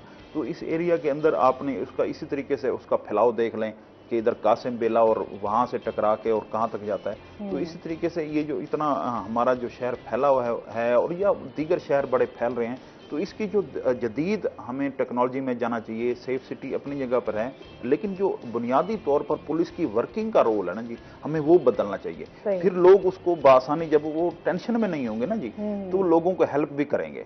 वो इस वजह से भी नहीं करते कि उसके बाद तो फिर वही घसीट रहे हैं। अच्छा, मंशियात में भी दिन ब दिन इजाफा होता जा रहा है, हमारी नौजवान नस्ल जो है वो बहुत ज्यादा इस तरफ अट्रैक्ट हो रही है, उसके हवाले से क्या कोई इकदाम किए जा रहे हैं? मुल्तान के हवाले से भी बताइए। जी बिल्कुल, इसमें एंटी नारकोटिक्स फोर्स है, पुलिस अपनी जगह पर काम कर रही होती है, महकमा एक्साइज एंड टैक्सेशन और नारकोटिक्स कंट्रोल उनका भी एक विंग है, वो भी अपनी जगह पर काम कर रहा होता है। लेकिन यहाँ मैं एक बात जो है ना वो नाजरीन को भी बताना चाहूँगा आपके तवज्जो से कि आइस एक ऐसा खौफनाक नशा है जिसने इतनी खतरनाक तरीके से हमारी सोसाइटी में सरायत किया है कि उससे बड़े बड़े कद्दावर लोग, बड़े बड़े अफसरान, बड़े बड़े ताजिर, बड़े बड़े सनतकार, बड़े बड़े ज़हीन फतीन लोग भी उससे नहीं बच पाए। अभी हमें उसके साइड इफ़ेक्ट्स उस हिसाब से नज़र नहीं आ रहे। जैसे ही ओवरडोज होता है, उसकी डेथ हो जाती है, तो उसके बाद वो घर वाले, वुरसा, इर्द गिर्द के लोग उसको एक रिस्पेक्टफुल वे से दफनाने के लिए उस बात को छुपा देते हैं। हालांकि ये इतना ज़्यादा डैमेजिंग है इस वक्त, और ये शायद जो दीगर मनशियात है जिसमें शराब, चर्स वगैरह, उससे ज्यादा इस वक्त फैल चुका है नौजवान नस्ल के अंदर। और बिलखसूस जो टीनएजर्स हैं, उनको अंदाजा ही नहीं है कि ये हेरोइन से भी ज्यादा डेंजरस चीज है, लेकिन वो उसको यूज कर रहे हैं। जब उसके एडिक्टेड हो जाते हैं तो वो फिर वो उसके साथ ऐसे बाउंड होते हैं कि वो उसको छोड़ नहीं पाते। तो उसकी वजह से फिर साइकोलॉजिकल इश्यूज जो हैं बहुत ज्यादा, आप जागते रहते हैं इतने इतने दिन, वो एक बड़ा प्रॉब्लम होता है। लेकिन हमारे मसला वही है कि हमारी फिर तवज्जो शायद हमारी जो है ना गवर्नमेंट की किसी और तरफ होती है। मैंने अब भी कई पुलिस वालों से मेरी बात हुई तो कई ऐसे हैं जिन्होंने आइस को कभी देखा ही नहीं है, उनकी ट्रेनिंग ही नहीं हुई उस हवाले से, ठीक है ना जी। तो इस हवाले से पुलिस को भी ट्रेंड करना चाहिए। एंटी नारकोटिक्स फोर्स है, एक्साइज वाले हैं, वो भी अपना काम करते हैं, उनकी भी तरबियत के लिए होना चाहिए। ये एक जदीद रिसेंट कुछ अरसे के अंदर ये बहुत ज्यादा आम हुआ है ये नशा, और बिल्कुल ये केमिकल का नशा है जो केमिकल के से किसी भी लेबॉर्ट्री में बन सकता है जो उसको बनाने वाले हैं, और वो इतना आम हो रहा है। बिलखसूस जो यूनिवर्सिटी का एरिया है हमारा, गुलगश्त का एरिया है और दीगर जो इलाके हैं हमारे, वहाँ पर ये बड़ा आम बिकता है। पुलिस इसको अभी शायद कोई बड़ी खेप भी अब तक मैंने नहीं देखी कि पुलिस को पकड़ पाई हो। छोटे मोटे इसके खेप पकड़े जाते हैं क्योंकि ये अमीरों का नशा है, जरा महंगा नशा है, शायद इस वजह से इस पर हाथ नहीं डाला जा रहा। लेकिन वो जो अमीर हैं, जरा मुतवस्सित जो खुशहाल घराना है, उनको भी देखना चाहिए कि और अपने बच्चों पर नजर रखनी चाहिए कि उनकी ये बड़ा जरूरी है कि बच्चों की एक्टिविटीज के हवाले से। अच्छा, जो डॉल्फिन पुलिस है उसका क्या किरदार है, उसके हवाले से भी बताइएगा। डॉल्फिन बेसिकली डॉल्फिन का काम तो है गश्त करना मुख्तलिफ सड़कों पर। उनको एक प्लान दिया जाता है जिसके बाद वो मुख्तलिफ सड़कों पर गश्त कर रहे होते हैं। बेसिकली डॉल्फिन जुड़ा हुआ है आपके जो सेफ सिटीज प्रोजेक्ट है उसके साथ। मुल्तान में अनफॉर्चुनेटली ना 3 से 4 साल ये लेट हो गया प्रोजेक्ट। सेफ सिटी प्रोजेक्ट हमारा 4 साल पहले तो कंप्लीट हो जाना चाहिए था, लेकिन बस वो हुकूमतों का आपस का कोई टकराव हुआ, उसके फंड्स रुके, तो वो वहीं का वहीं स्टिल खड़ा हुआ है। तो इसके लिए सर्वे भी हो गया है, पॉइंट्स भी उन्होंने क्लियर कर दिए हैं कि इतने कैमरे होंगे, फलां फलां पॉइंट पर होगा। उसके साथ जब डॉल्फिन जुड़ता है तो फिर डॉल्फिन फाल होता है। अब डॉल्फिन वैसे ही है जैसे आम पुलिस है, क्यों उसको कोई पीछे कमांड नहीं कर रहा। जैसे सेफ सिटी बनेगी, वो एक मिसाल दे रहा हूं कि अब्दाली रोड पे मोबाइल स्नैचिंग होती है, ठीक है, स्नैचर एसपी चौक की तरफ जाता है, एसपी चौक से वो हाई कोर्ट की तरफ जाता है, तो वो जो सेफ सिटी पे बैठे हुए लोग होंगे तो वो कैमरे से देख रहे होंगे, वो डॉल्फिन को ब्रीफ कर रहे होंगे साथ साथ कंट्रोल पर कि भाई तुम अब हाई कोर्ट की तरफ मुड़ जाओ। जो डॉल्फिन फिर रही है, एक मिसाल है पुराना बहावलपुर रोड पर, तो वो उसे कहेंगे तुम हाई कोर्ट की तरफ जाओ, तो वो तो टाइम इतना हो, हाँ, तो वो बिल्कुल हो जाएगा ना। जैसे 15 होगी तो हम ये पीछे उसके मूव कर जाएंगे। आप लाहौर में इसकी वर्किंग देखें तो इसी वजह से स्ट्रीट क्राइम लाहौर में काफी हद तक जो वो एरियाज हैं जहां पे सेफ सिटी है वहां पर काफी कंट्रोल हुआ है। क्यों? वो कैमरों के जरिए डॉल्फिन को मूव करा रहे होते हैं क्रिमिनल की तरफ, वो क्रिमिनल को दरमियान में घेर लेते हैं, वो पकड़ा जाता है, उससे बड़ा फर्क पड़ जाता है।